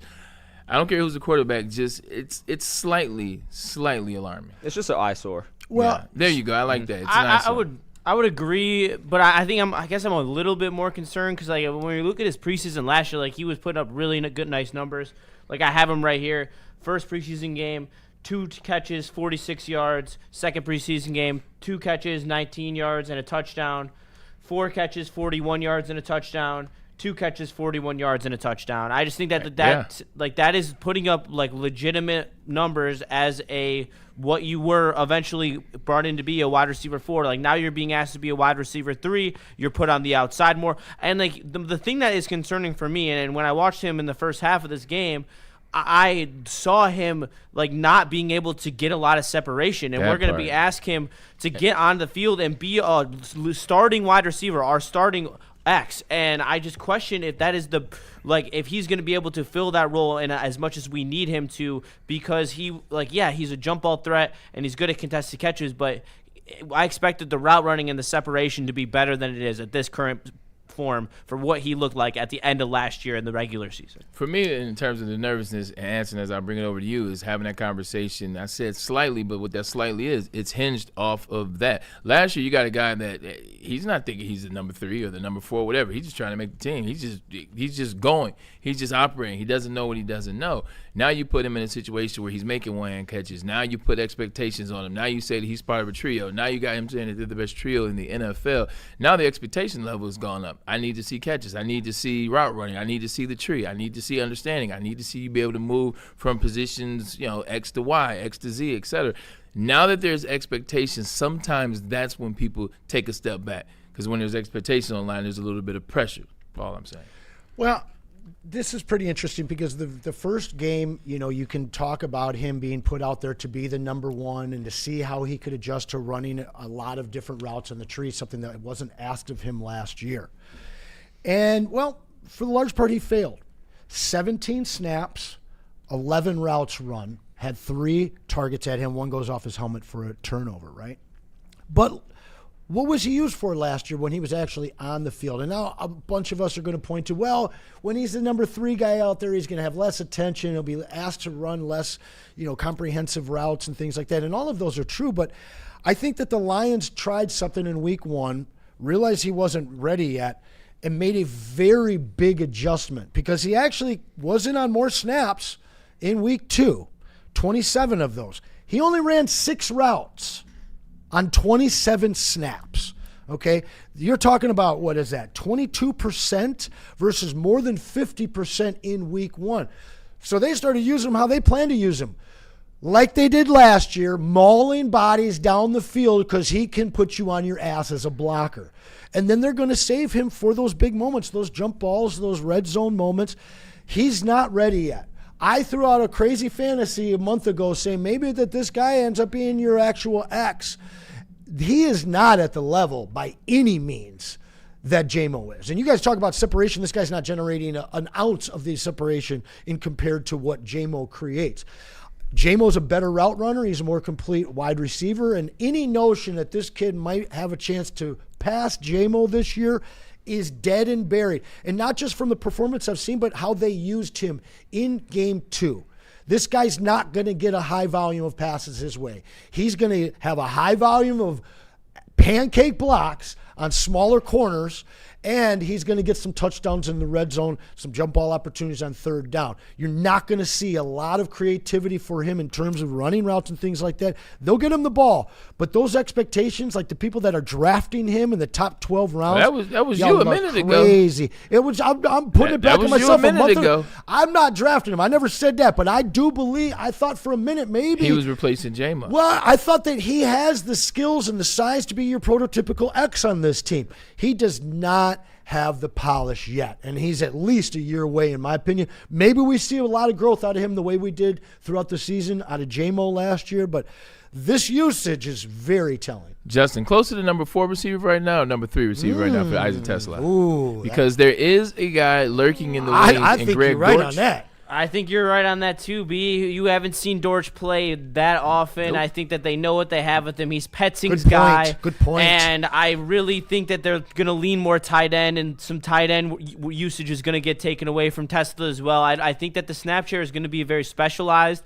I think that it's going to be in run-heavy sets and in the red zone. I think that they're going to use the contested catch when everything gets tight, but in normal, like on midfield, like when they're trying to get a drive going, I think you're going to be seeing either 2 receivers or you're going to see Gibbs out there, Dortch. Like I think that Gibbs is going to take some routes split out over Tesla because of how good of a route runner and a receiver he is. So I think that there is a lot of competition for Tesla's target share, which we talked about. And I was one of the few people that said I don't expect him to have a better season than last year because last year he had a great season for him, including the 6 touchdowns. If he got 6 touchdowns again, that'd be another great season for him. Yeah. 6 touchdowns is low-key crazy. It was. Considering the season that they had last year, considering all the weapons that you have on that side of the ball, the fact that he got 6 touchdowns definitely is a little bit crazy. I tell you where I want to see Greg Dortch, and maybe this is why you're not seeing him. You saw him a little bit there on Saturday in the second half. He better be returning punts. He better be returning will be. kicks. As much as I love Tom Kimmy, I appreciate him 1,000%. He does not drop passes. He does not drop punts. He is there. He is serviceable. He knows it. There's just a different level of dynamic boost when Greg Dortch touches the ball. There is. He saw the one separation. It's like Tom Kenny, he catches the ball, he gets up to the 25, you know what I'm saying, the momentum, he knows where to go, he knows moving forward, moving north and south. Greg Dortch had one spin move. I was, he's gone. I got excited. Our very own Wandale Robinson. I like him, man. I think that he's a great addition to this team, man. Good comparison. And real quick, your boy Tesla, 27 targets, 6 touchdowns. Yeah. He was targeted 27 times last year, and he caught 6 it's not touchdowns. sustainable at all. That's called making the most. Yes, it is. That is called making the most. 38% of your opportunities. 38% of your opportunities. About Tesla, too, it's like – no, he's back. He can't create separation. I know that's a struggle of his, but they like to scheme him open. Like you saw the majority of his touchdowns where it was the play design that got him open. I know the one versus Cincinnati in the front of the end zone because I was actually watching him the entire play there live at Paycor Field, and it was like a field route over the middle of the field. He was in the slot. It looked like he had like a triple option of route that he could have ran. He found the safe spot over the middle and dissected the coverage and scored a touchdown. And that I feel like they're going to use him like that again. You have Dortch to create the separation in all your man packages and stuff like that as far as the defensive runs against you. But you're not going to see Tesla. I don't think we're there yet to where he's put on an island and he's actually having to do a one-on-one unless they're just throwing up a jump ball fade in the end zone. Braylon, he better have a hell of a season. I know you guys are saying that he's not going to repeat what he did, but if he doesn't have a hell of a season, now he's just the guy that dropped the pass that would have put us in the playoffs. Unfortunately, what happens in situations like this, teams are going to use players how they're going to use players. But them using him, how you use him, 6 catches, you see the one-hand touchdowns last year, everybody starts to get excited. Everybody starts to take the expectations up on their own. Yeah. This isn't necessarily even the Detroit Lions saying, hey, look, this is what we're going to do out of him. This is what we're going to feature That's him. Fair. This is what we're going to do. Like, we just all assumed that Isaac Tesla was going to be this number 3 wide receiver and take this jump and look like other offenses and other teams. And maybe that's not what the plan was all along. So we just got to monitor this thing and let it play out. But Greg Dortch, please be back there returning punts and kicks as the season starts. All right, we'll take a quick break and we'll come back. We'll either come back with Dan Campbell on the offensive line or quick slants by B-Lad. I know you're always excited to do that. We'll figure it out. Chat, you let me know what you want to do, rocking and rolling. But Justin, tell me a little bit about Mad Packs. Let me tell you about Mad Packs. Mad Packs has the brand new Boom Shakalaka gummies. That's right, 200 milligrams of hash rosin, and they are fantastic. I took one on one of my weekend nights, and let me tell you, I thought I was in the Fortnite. I literally felt like I was my character. So if you're trying to have an amazing, fun time, make sure you tap in with Mad Packs. They also have the high-low pre-rolls as well, or the high-low gummies as well. Those ones are live rosin, 200 milligrams as well. And don't forget, they have some of the best pre-rolls in the game. So tap in with Mad Packs today. Go to getmadpacks.com to find where you can go and get some Mad Packs. Mad flavor, mad high, Mad Packs. The most talked about Detroit media by other Detroit media, and we love it. It's the Woodward Sports Network.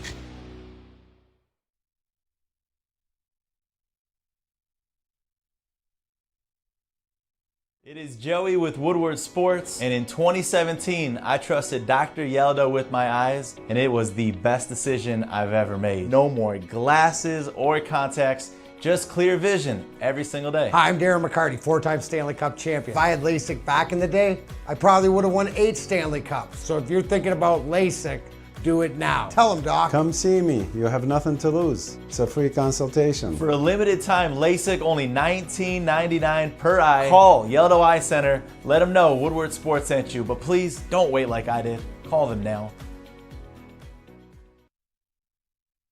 I hate to tell you, energy drinks, but you're about to be crushed.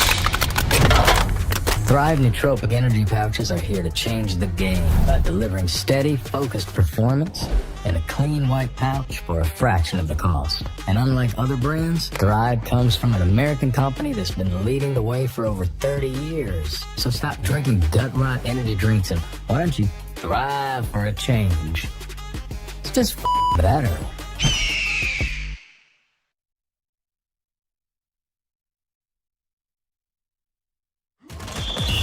Super Bowl parade in Detroit will be one for the record books. Detroit just does it different. Woodward Sports, your official Super Bowl or Bust Lions network.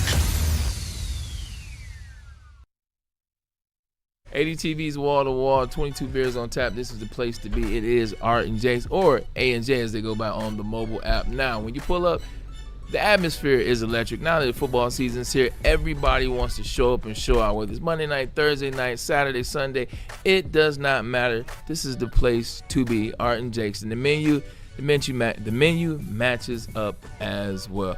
Pull up at Art and Jake's anytime. They're all around the great state of Michigan. And I got a chance to golf with Nabi not too long ago. Nabi Side and his crew, man, we appreciate them and their partnership. But if you're looking to buy or refinance, this is the place to do it. It's the state's title agency. The expertise and the experience in the game makes them second to none. And they make things simple. They make it convenient. They have late night closings. They have weekends closing.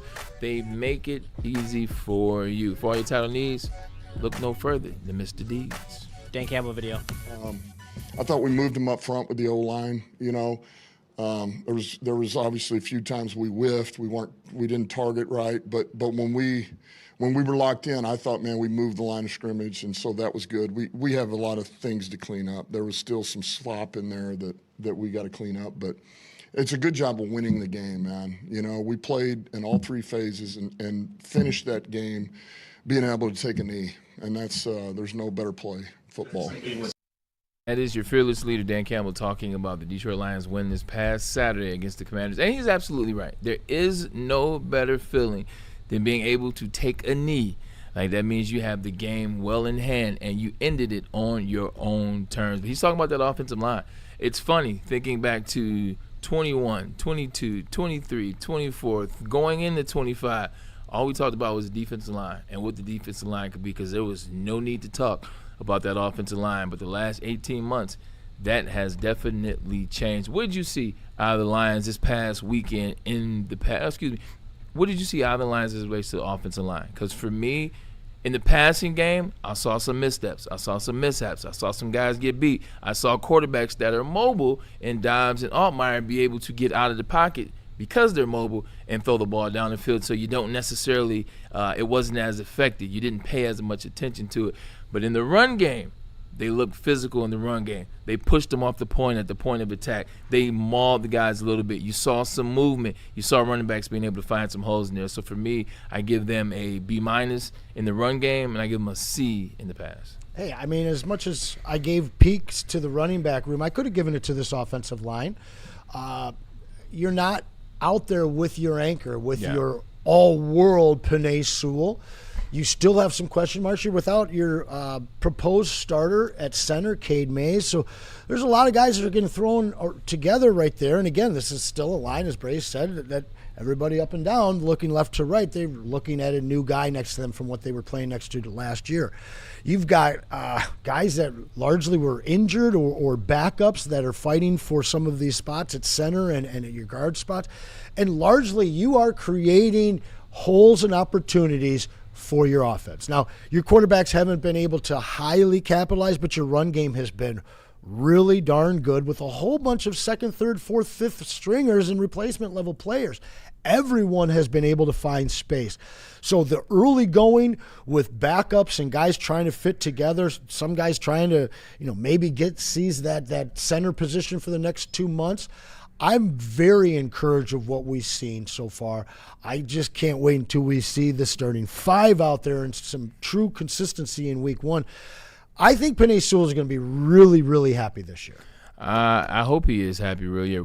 Justin, before I bring to you the center conversation, we'll talk to you about that. 3 sacks in the game out of former University of Michigan players. I'm just throwing that out there. Big Mo Hurst. Shout out to Maurice Hurst, man. He had 2 sacks for the Washington Commanders. But getting back to the offensive line play, one of the guys you brought up is Seth McLaughlin, and then the Juice Scruggs, the back and forth as it relates to the center position since Cade Mays is out for the foreseeable future. What did you see this Saturday as it relates to that position in particular? You said at the center position? Center position. Yes. I thought that Juice did a very nice job in the run game. I thought that him and, surprisingly, Mahogany were getting some good, solid double teams in there. But I think that I'm just gonna stay shaky on that position because that's all I can be right now. All I can look at, though, I think there is a lot of positives that went on in this offensive line, particularly that right side. I feel really confident about that right side. I went back, I watched the whole first half, and I watched the offensive line in particular because there was nothing to watch with Isaac Tesla. And so I like that when Blake Miller was asked to run block, he was just throwing dudes. Like, he was walking dudes down. There was this one particular rep that I showed Anson where they ran a stretch play over him, and he just mauled the guy 10 yards back downfield. It was a defensive tackle, too. It wasn't even an edge, which is even more impressive because those are the guys that are supposed to be there to stuff the run, and he went right at him, took him 10 yards, pancaked him. I really love that. A lot of intensity coming from that right side is Tate Ratledge. Tate Ratledge looked unbelievable in the pass game, which is something that he has obviously really worked on in this offseason because he was known for being a run blocker over a pass blocker, but he has looked fantastic in his pass pro reps so far during the preseason, and I really liked he was pancaking dudes too. If you were on that right side, you were getting mauled all day long. Obviously the knock on Blake Miller coming out of college is the athleticism, the side-to-side movement. Did not see. There was lots of guys who tried to go all the way around Blake Miller, but it was a long way around and long enough where Josh Dobbs could have made a play and could have escaped. On the other side of things, though, that's where the real tough stuff went on because Larry Borum is a pylon out there. He couldn't block a cold in the winter. So I don't know what to do about him. He is no backup tackle. If he's in the game, we're effed. So hopefully, pray the man Penne, stays healthy because it's brutal over there. But I was more impressed than in week 1 by Mahogany. I thought he played better than he looked in week 1 of the preseason, so I guess I'll take that one. Miles Frazier looked like ass. I won't lie. He had another rough game. That's 2 straight rough preseason games for him. And then I thought that when McLaughlin came in, he looked pretty solid, but I did think that Juice looked better, and that's my offensive line rundown. You better be careful when you say the term throw-in because what was it? Norm Pod called Bobby Portis a throw-in and almost led to a little fight between the two forwards in the NFL. You got to be careful with the throw-in term. Players get a little bit temperamental these days. With the Detroit Lions, man, as they face this early season schedule, you're talking about some of the defensive ends that you're looking forward to going against. Bradley Chubb is now with the Buffalo Bills. That'll be an interesting matchup for this young offensive line, as well as Jalen Phillips, the Carolina Panthers. And there's one more that they go against early on. So not a ton that you'll see in the first 4 games. Yeah, I love what I've seen out of Blake Miller so far. Juice Scruggs, when you look back, his second year when he was a center, he was very highly rated. And he's struggled since he's been moved to guard. Obviously, you're asking him to play center for maybe the first 2 months of the season. I think he's going to be very solid at that. Now, can he hold that job when you get Cade Mays back? I don't think so. Maybe. I worry about you moving him back to guard because that's where he's historically struggled. But if that's the case and you get Cade Mays back at center, you've got some options at left guard if Mahogany fails. But I do believe that this is going to be your starter in Mahogany as you get into the playoffs. He's looked pretty good. And I think when he's going to be surrounded by guys that are healthy, that's the big thing. I think that he'll be okay. I'm glad you asked that. With the healthy Cade Mays, are you confident in this O-line? With a healthy Cade Mays, 100%. Because, listen, no shade to our guys that aren't with us anymore on our old center and our old left tackle. I don't even want to say their names because they're bitter leaving here. The fact is those guys were hurt. And as good as they were before that, they just weren't right last year. And I'd rather have a guy with a little bit less ability but a lot more health lining up next to some of these young guys. And I don't think that Blake Miller is going to be your problem on this offensive line, and usually that a rookie is going to be that. I really, really am encouraged. I don't think that we're going to see the mauling line that we had a couple of years ago where it was a top 5 line, but it certainly can be a top 12 line. Are you confident in this line with Cade Mays, Jay? Yeah, I am extremely confident. I think that my biggest question mark was if you have 2 weak points on the offensive line, if Blake Miller looks like a rookie for the entire season and you have Mahogany who's also throwing down the line and now you have Juice Scruggs. I think that when you only have One weak point being Mahogany, and I am very high on Blake Miller. I really do like the outlook of this offensive line, especially when you get into that later back half of your schedule that is so tough that you really need Cade Mays. You'll have him. You'll have the offensive line to be able to combat these heavy, tough defensive lines that you're going to face down the stretch. It's going to be interesting. For me right now, I'm not necessarily confident with, and this is the reason why. This was the guy that we're trying to figure out how is he going to look as a starting center for the Detroit Lions, and now he's broken his wrist or he has a fracture in his wrist. What is he going to look like when he comes back? So for me right now, I need to see this offensive line. I need to start seeing them rocking and rolling, and you hinted to it in the right side. You got Tate and Blake Miller. They can find themselves by the time Cade Mays gets back, because I just don't know where he's going to be health-wise. It's one thing to say a brother is cleared. It's another thing to say a brother in that injury feel good going into it. Yeah. I don't love Cade Mays. I wouldn't be surprised if Juice Scruggs never gives this job back. What I'm really most excited about with this line is the two young guys getting a chance to work together and create a bond that you're going to see on the right side between Tate and Blake for a decade. And Tate and Blake for a decade? That's right, man. Please give it to me. All right, we will. We'll give you a quick commercial break as well. And then we get back, B-Lat. You'll get up here and you'll do the quick slant segments or whatever else is on that Justin Satawa docket. But let's get a message in from Sweet Potato Cam. How you doing over there, man? Oh, yeah, we good over here, the spotlight is on you. Appreciate you asking. Put down that afternoon coffee and check out Thrive Energy Pouches. They ain't your daddy's dip, though. They are tobacco-free, nicotine-free mental powerhouse of smart caffeine. Zero bloating. No sugar crash. Thrive can be found online at dipstop.com.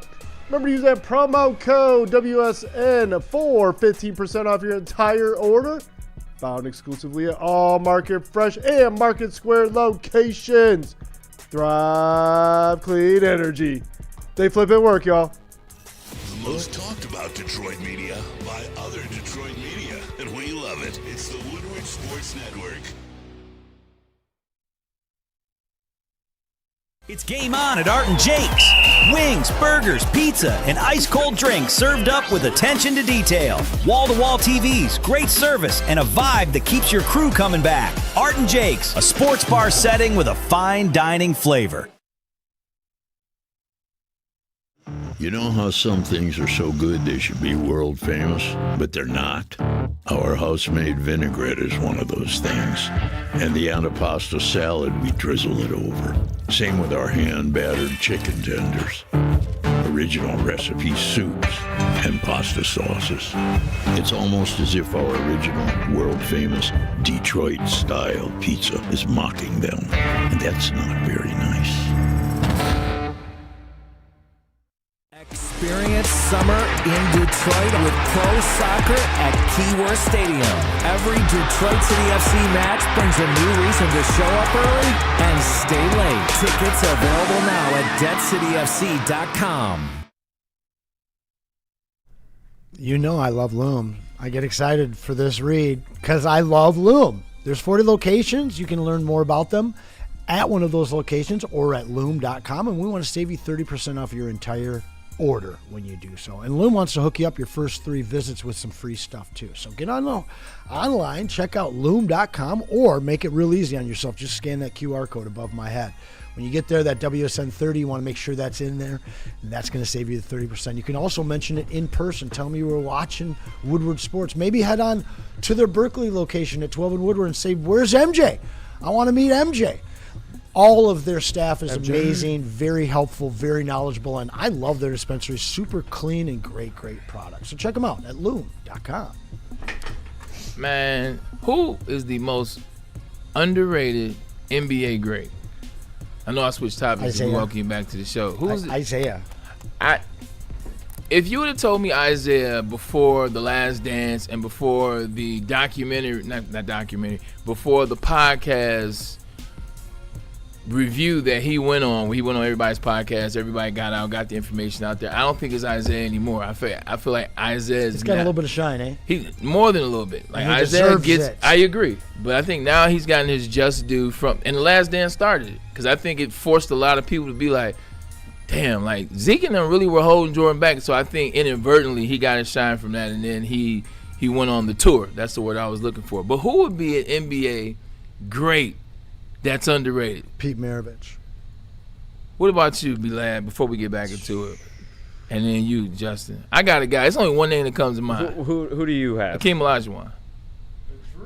Hakeem Olajuwon. Underrated? Yes, because realistically, yes, he's underrated. One, because no one talks about him in the top 10. Nobody talks about him in the top 7. Okay. Just think about that. For what he That's did, fair. He's got defensive player. He's got defensive player of the years. He's got MVPs. He's got back-to-back titles. He's got finals MVPs. He's done a lot. He's done more than most in that era, and people won't talk about it. I think he would be my always underrated NBA great. Pistol Pete averaged 44 points in a three-less era. This is true. Hakeem Olajuwon averaged 35 and 5, 15 and 5, 5, 4, 6. Had some quintuple doubles as well. And that was in the Western Conference. That was in the NBA Finals and the Western Conference Finals. Also, too, here's the last stat I think you'll like. He got drafted before Michael Jordan, and nobody ever says anything. Think about that. Oh, yeah. Well, it's real easy but when you got Sam Bowie to point to. No. But he went before Mike, and nobody ever says. If Mike went 2, that debate would be talked about a hell of a lot more. It's so easy to just scapegoat the Portland Trailblazers for looking so stupid.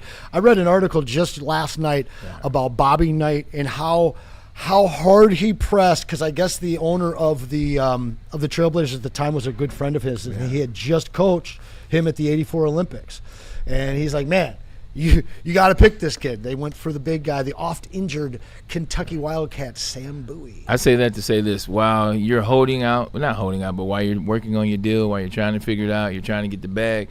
Make sure you hit up Hakeem Olajuwon as well, Jalen Duren, because I said it during the season, and I say it again. A lot of NBA greats work with him for his technique, his footwork. It still lasts the test of time. You don't believe me? As Victor Wembanyama, who's down there with him currently. B-Lad, hey, you back, and there's a lot to talk about in the quick slant segment, brother, and a lot of it is related to a place I used to know. A kind of a wild weekend in the second preseason week of the NFL. We are another week closer to some real football. We got college football that starts this week. Wink, wink. Let's go. I'm excited for all that. But, yes, Braylon, you're right. Something's always going down in the mistake by the lake. Most recently, Todd Monken named Deshaun Watson his starting quarterback. Who? Now, for real. Forgot about Deshaun Watson, the $230 million man who hasn't played football in a very long time. But one interesting part about his game, his last preseason game, is he got booed for his performance on the field. We actually have some audio of Deshaun Watson and Todd Monken ready to play for you. I got a comment about that too. Like I have a take on what he said. Deshaun Watson, I think he's wrong. Yeah, we are about to play it for you right now. I think there's a lot of negatives that are involved around this one. Once you start in the NFL, I mean, you're in the NFL, you get the opportunity to come back. Little technical difficulty. Hold on. All that, yeah. I think he's dead. That's wrong, and that's why he got up there and issued that apology today, which we also have. But I'll talk about it when we get back, man. I don't think you can come up to the podium and play victim. It is kind of a weird situation. Not in this space. You Right. You can't come to that podium and play victim. Like as you're working it out, if you don't have it, I can just go with it. Jay, if it didn't come through the right way. I got it. I got it right now. All right, here you go. I think the whole world knows it has nothing to do about the performance. It's a little bit personal than that. So I think it's a disrespectful thing. So yeah, I mean, I'm gonna keep whatever I feel with me and my family internally on how I feel about that. And yeah, just move on. But don't you think, Deshaun, that winning and playing better would eliminate some of that booing? Last time I played on this field, I tore my Achilles. And that same fan base, they cheered when I got hurt. So does that have to do with, what does that have to do with anything about performance? When a person get hurt, especially for your own city, and they cheer. Does any of that make you regret coming here? No, I don't regret anything in my life.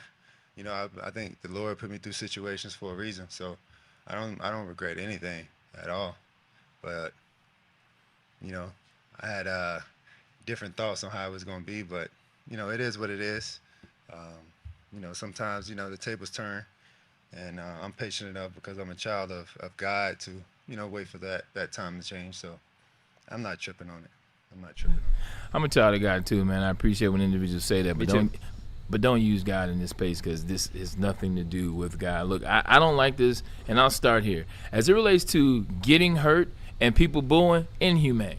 I've never been a fan of it. I played for the Cleveland Browns. I remember when they were trying to get Trent Dilfer out so that Charlie Fry can play, and Trent Dilfer got hurt, and they cheered. I remember when they cheered for Charlie Fry getting hurt because now here come Derek Anderson. I remember when they cheered Derek Anderson got hurt because here come Brady Quinn. I remember when they cheered when Brady Quinn got hurt.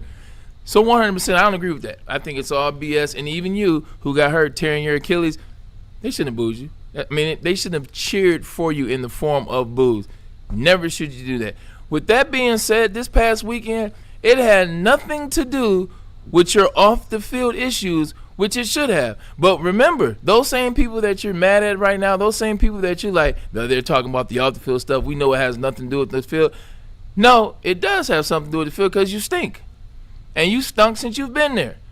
$230 million the Cleveland Browns paid you in a guaranteed contract, which means your bread is still coming, and you have done nothing for them. You have done nothing for yourself. Now, I know how Cleveland is. Cleveland's a tough place to play. Tough place to play. And a lot of times they do it to themselves in the front office. This is what they do. Even the media, at 1,000%. Yeah. But this ain't about the media.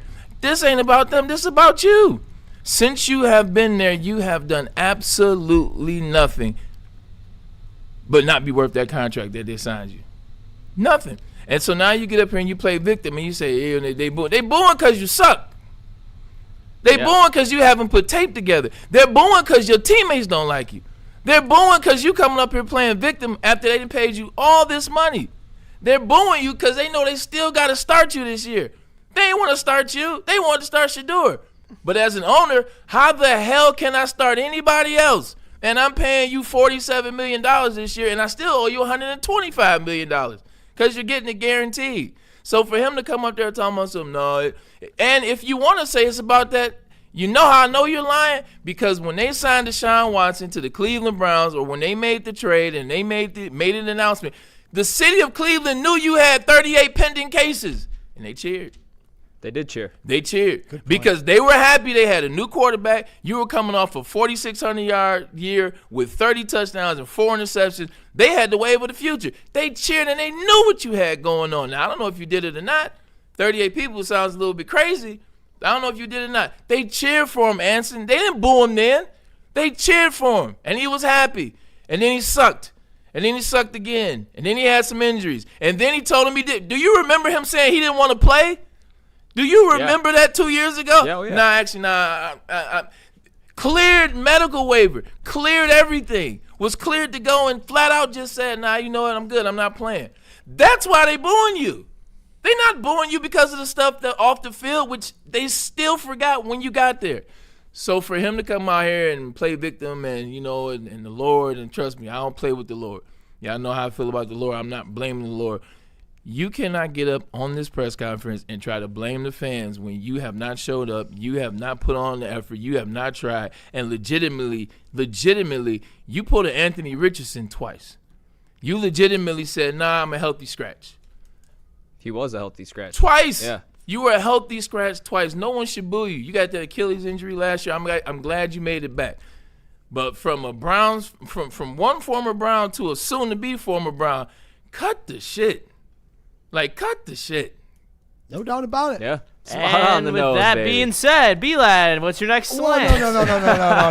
Just say, Braylon was cooking. No. But am I wrong? We're moving on from that. Braylon was cooking. I can't be. I'm not. No, wrong. he covered all bases. That's what I'm saying. He cooked there. Right there. Greg, you are right. Braylon is on fire. Shout out Freddie Felt. I'm a child of Fred. Listen, this guy.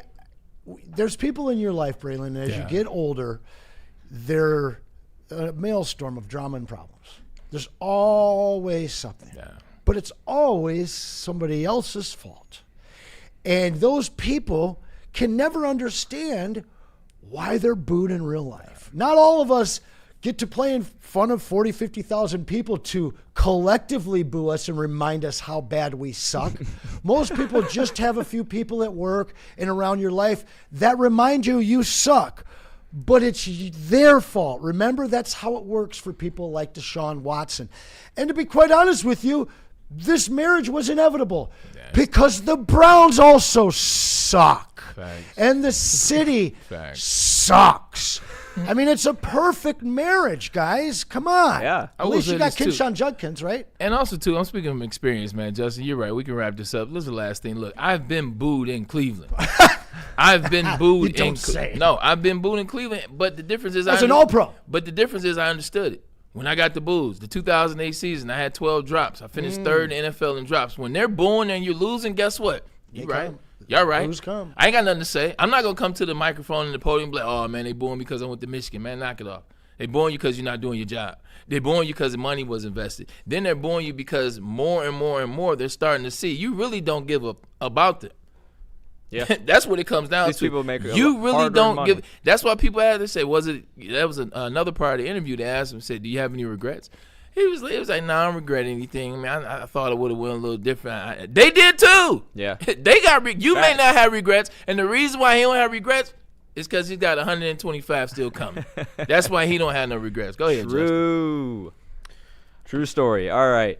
Now, moving on from that segment, there actually is a Browns player. I can't remember his name off the top of my head, but he is on the DeQuan Wright. Yes, DeQuan. Thank you. DeQuan Wright for the Cleveland Browns is about ready to get cut, and he is going to go back into the NCAA transfer portal to LSU, which is something that we talked about last week. But now we actually have a current college coach, Dan Lanning from Oregon, actually speaking on his opinion on this whole situation and situations to come in the future. Here we go. Most of us have built our rosters, and you have a limited roster limit now. So if you invited somebody back to your team, that means you're kicking somebody else off your team, right, to match your roster limits. I don't think that's fair to the players that worked all summer, all spring, and put themselves in position to be ready to work for a team. To have somebody come back. But ultimately, it used to be once you had an agent or once you went and did the combine or once you went to all those things qualified as you are no longer an amateur, you're a professional now once you declare for the draft. So to let any of those players come back, fair or unfair to them, it's unfair to the sport. That sounds exactly like almost what you said last week, pretty much spot on the nose. These players are literally going into professional. They are professionals, and now they are circling back, going back for 5th, 6 years into college football. And now coaches obviously are going to have to adapt. But is it really right? I would say it like this: right or wrong doesn't exist anymore. It never really did. Neither is fair or unfair. I would say it like this: Dan Lanning can say that. You know why? Because one, I agree with it, but two, it's Oregon. He's not gonna have to worry about that until he does. Like right now, Oregon's number 2 team in the country. Oregon wins 11 games a year, maybe even 12 now. You start adding to that. They're not worried about the guys that are coming back. But for the teams that are, number 10 through 25 in college football, who's coming back? What happens in training camp? Did I get a guy injured? Is a guy that I believed in to be a 5-star, is he not showing like that? And I got a DeQuan coming back to school where I'm like, yeah, you know what? I could bump this guy off the roster. Like, it doesn't matter to Dan and Ohio State and Georgia and the top 5, but those teams that are sitting like BYU back to 30, they will. I don't have an issue with this. But the more that I think about it, I don't have an issue with it. There's no safety net for the NFL. Nobody's coming up from the Canadian Football League. No farm system is what you're saying. That's what I'm saying. Yeah. And in the minors, in baseball, you have a system to help them. Guys go to college, and then they come out, and they still got to go there. When you look at this actually helps both leagues, okay? Because if you got a guy that gets some bad advice and comes up, God knows I've seen it in the NBA time after time after time. Imagine this guy comes up and realizes he's not ready, and you get to go back, which makes college football better, right? Roster's better. Period. Sure. And then now this guy has an opportunity to come up next year and actually make it in the NFL. Instead of watching his whole dream dash because he had some bad advice or made a bad decision, went to training camp, realized he wasn't going to cut it, I need another year. I'm okay with that. This is actually helping the kids. This, I get, is not the norm and what we grew up with watching football, and the moment you do this, you're a pro. Bro, pro is over the moment you take an NIL check. Pro versus amateur is a thing of the past, so get with the times. This is good for the kids. Because if you come up and you don't make a team because you came up too early, you're going to Canada. You're a Rough Rider. There's 2 teams, so you might make one or the other. They're both the Rough Riders. I don't know. But this ultimately, I think, and it just kind of came to me during the show, this is better for the kids, right? Yeah, but this is the thing. They're 6-7-year players. They're not kids. They're 24. They're 25. They're 27 now and being able to play forever. I don't have a problem with them playing forever. Like, I don't have a problem with you doing 3 credits of some grad. Well, they need to put a cap. It's, that part. It needs to be the 5 or 6 year cap. I don't even care about that anymore. Like, you play 10 years. Who cares? My thing is, once you say I'm done, I'm done. Because then it goes back to what Dan Lanning is saying. It's like, look, now we got this kid on the scholarship. Now we have this kid on the scholarship. I can't hold a 20-year-old kid to when you make the choice, it's over. Like that, there's so much. But I'm not saying 20. Like even 22. I'm just saying. You can do it forever. Like, shoot. These kids now at 20 are 12 years old in their brains. They've been stuck on a TV their whole life. I'm just saying. I want to give them some leeway to make a life-changing decision. There is leeway, and what that leeway is called is you enter your name in the hat and you find out where they have you projected to go, and that way you don't have any uncertainties. When I was coming out, I was thinking about coming out my junior year, so threw my name in the hat. You either send your name in the hat or your attorney sends your name in the hat. They send my name in the hat, and when they send me back my projections, it gives you 2. It gives you the highest and it gives you the lowest. My highest projection was, they said, we see you 12-1. I knew I wasn't going on no damn 1, but anyway, they said 12-1. And they said the lowest, we see you going somewhere between pick 40 and 46. So in that decision, I was able to say, all right, I don't like that it's that far off the spectrum. I want my spectrum to be tight. I want it to be right here, so I'll come back. What if you had an agent that said, don't listen to them, you're going first round, I guarantee it. And then you go, and you're not ready. And I get what you're saying. I'll be honest with you. You make money now in the NIL space. See, that was cool. It still is cool. I understand this conversation. I think it's a really good one. But realistically, back in the day, like, mom need a house. Mom needs some shoes. Like, my sister needs this. Like, my dad needs this. So now I just got to go. Now you don't have that problem because you have NIL starting in high school. These kids aren't hurting for money. They're not hurting for this opportunity because, shoot, I got NIL starting in sophomore year, junior year, high school. Now I've made NIL collectively for 3, 4, 5 years of yes, college. They should. Agree, 1,000%.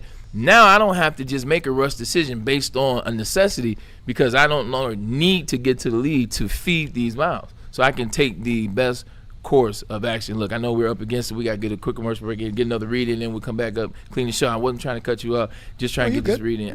There's a conversation I'd love to come back to because I've just kind of found new footing in this argument. And, like I look at the guys here that I had a big hand in hiring over this last 9 months. And, like, when one of them doesn't work out, I take it personally. Right. And when I look at these kids now that are coming up at 19 to 23 years old, and some of the guys, especially in basketball, that got bad advice, if they got that one extra opportunity, now I don't want to see a guy come up and then go back and then come up at 3 years in a row. But I hate that these guys, you get that decision and then it's over. I hate that for them. Justin, tell us about Amnesia, sir. Let me tell you about Amnesia, and they have a great new product that they have added to their already elite line of marijuana in terms of the switch. But the bubble hash glass tip infused blunt is 1.5 grams packed in there. And listen, this thing is perfect. They have a power packed lineup. So make sure if you're going to smoke some weed, you tap in with Amnesia today because they will have you feel better than most. And then let me also tell you about the Massage Chair House. The Massage Chair House, the largest massage chair showroom in the great state of Michigan. Scan the QR code above my head, and you will be tapped into Dr. Eric Duncan, the Wellness Docs Massage Chair YouTube channel. And listen, the Infinity, the Osaki, they have it all for you. So make sure you tap in for all the elite line that they have to offer. And then let me tell you about Gold Crown Cannabis. And let me tell you, they brought me in to talk about it on the midday show because there's no better person to tell you about smoking like royalty than me, because I smoke Gold Crowns all the time. The Royal Jester's 1.5 gram total, coated in keef, live resin infused, baby. If you want to smoke like royalty, you smoke Gold Crown. GoldCrownExtract.com at your local dispensary near you today. And we're not going to go to commercial break. We're going to go right back to the desk. So here is Braylon and Anson. And we are back. A lot to talk about today. Just talk about that preseason game. But it's one of those things where the more and more you talk about preseason, the more and more you want the regular season, because I'm damn near over trying to assess and pick between the weeds of what the season is going to be and who's going to start and this, that, and the third. Just show me a game. Yeah, and just show me some super chats. Smash that like button. Share it out before we finish this thing off. Hey, Watson needs a massage to relieve the tension. Nitty gritty, $2.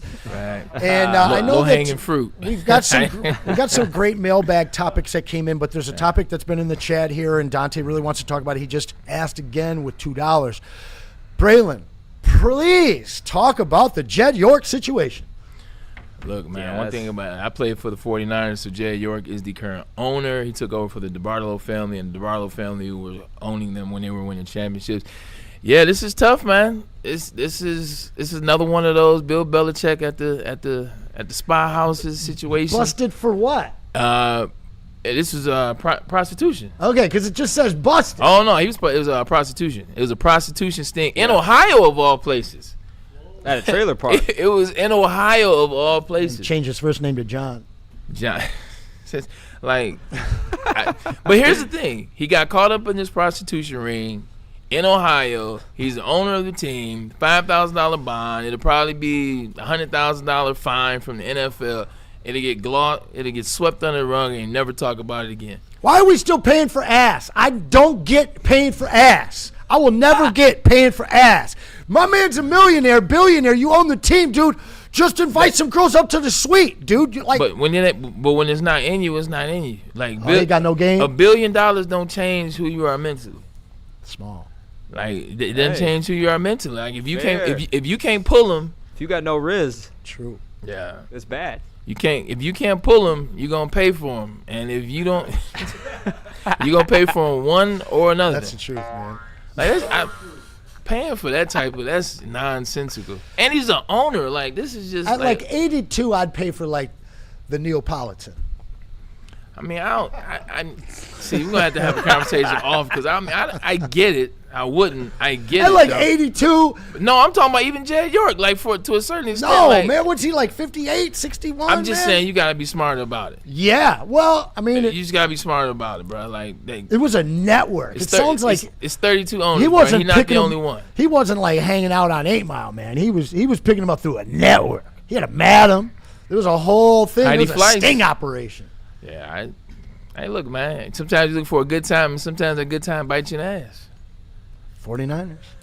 Oh, man, hell of a show by you guys, man. Appreciate you. We got a lot more rocking and rolling as the week goes on. This tomorrow, is off the board tomorrow. We promise. Had to get the big man into the show to do it today, but you feeling call me good, big feeling man. good. I like that. You know what I'm saying? I didn't puff his chest up. Now I gotta sit up taller. Anyway, man, we appreciate you rocking and rolling. Justin, great show out of you, man. Be last, Sweet Potato Cam. You guys ready for the rest of the week? Hell yeah, good to be back, my friend. Let's stay inspired. Let's keep this thing rocking and rolling, man. We appreciate you. Hope you had a good time. We'll see you tomorrow. And also tap into Woodward Wings this week, and also tap into the heavyweights. And Fantasy Jerks will be jerking tomorrow. I swear it's actually happening. And don't be up here playing victim. We need to stop all this victim playing by people. I still can't believe that boy went to that podium and tried to play victim. You got to be He's a child of God, though. And I'm a child of God, too. I'm not about to come to the podium and be like, I can't believe you guys are still mad at me for doing this X, Y, and Z. No, we're mad because you can't complete a pass 5-7 yards. All of it. It's the whole thing, bro. Deshaun Watson, lead fantasy jerker. He's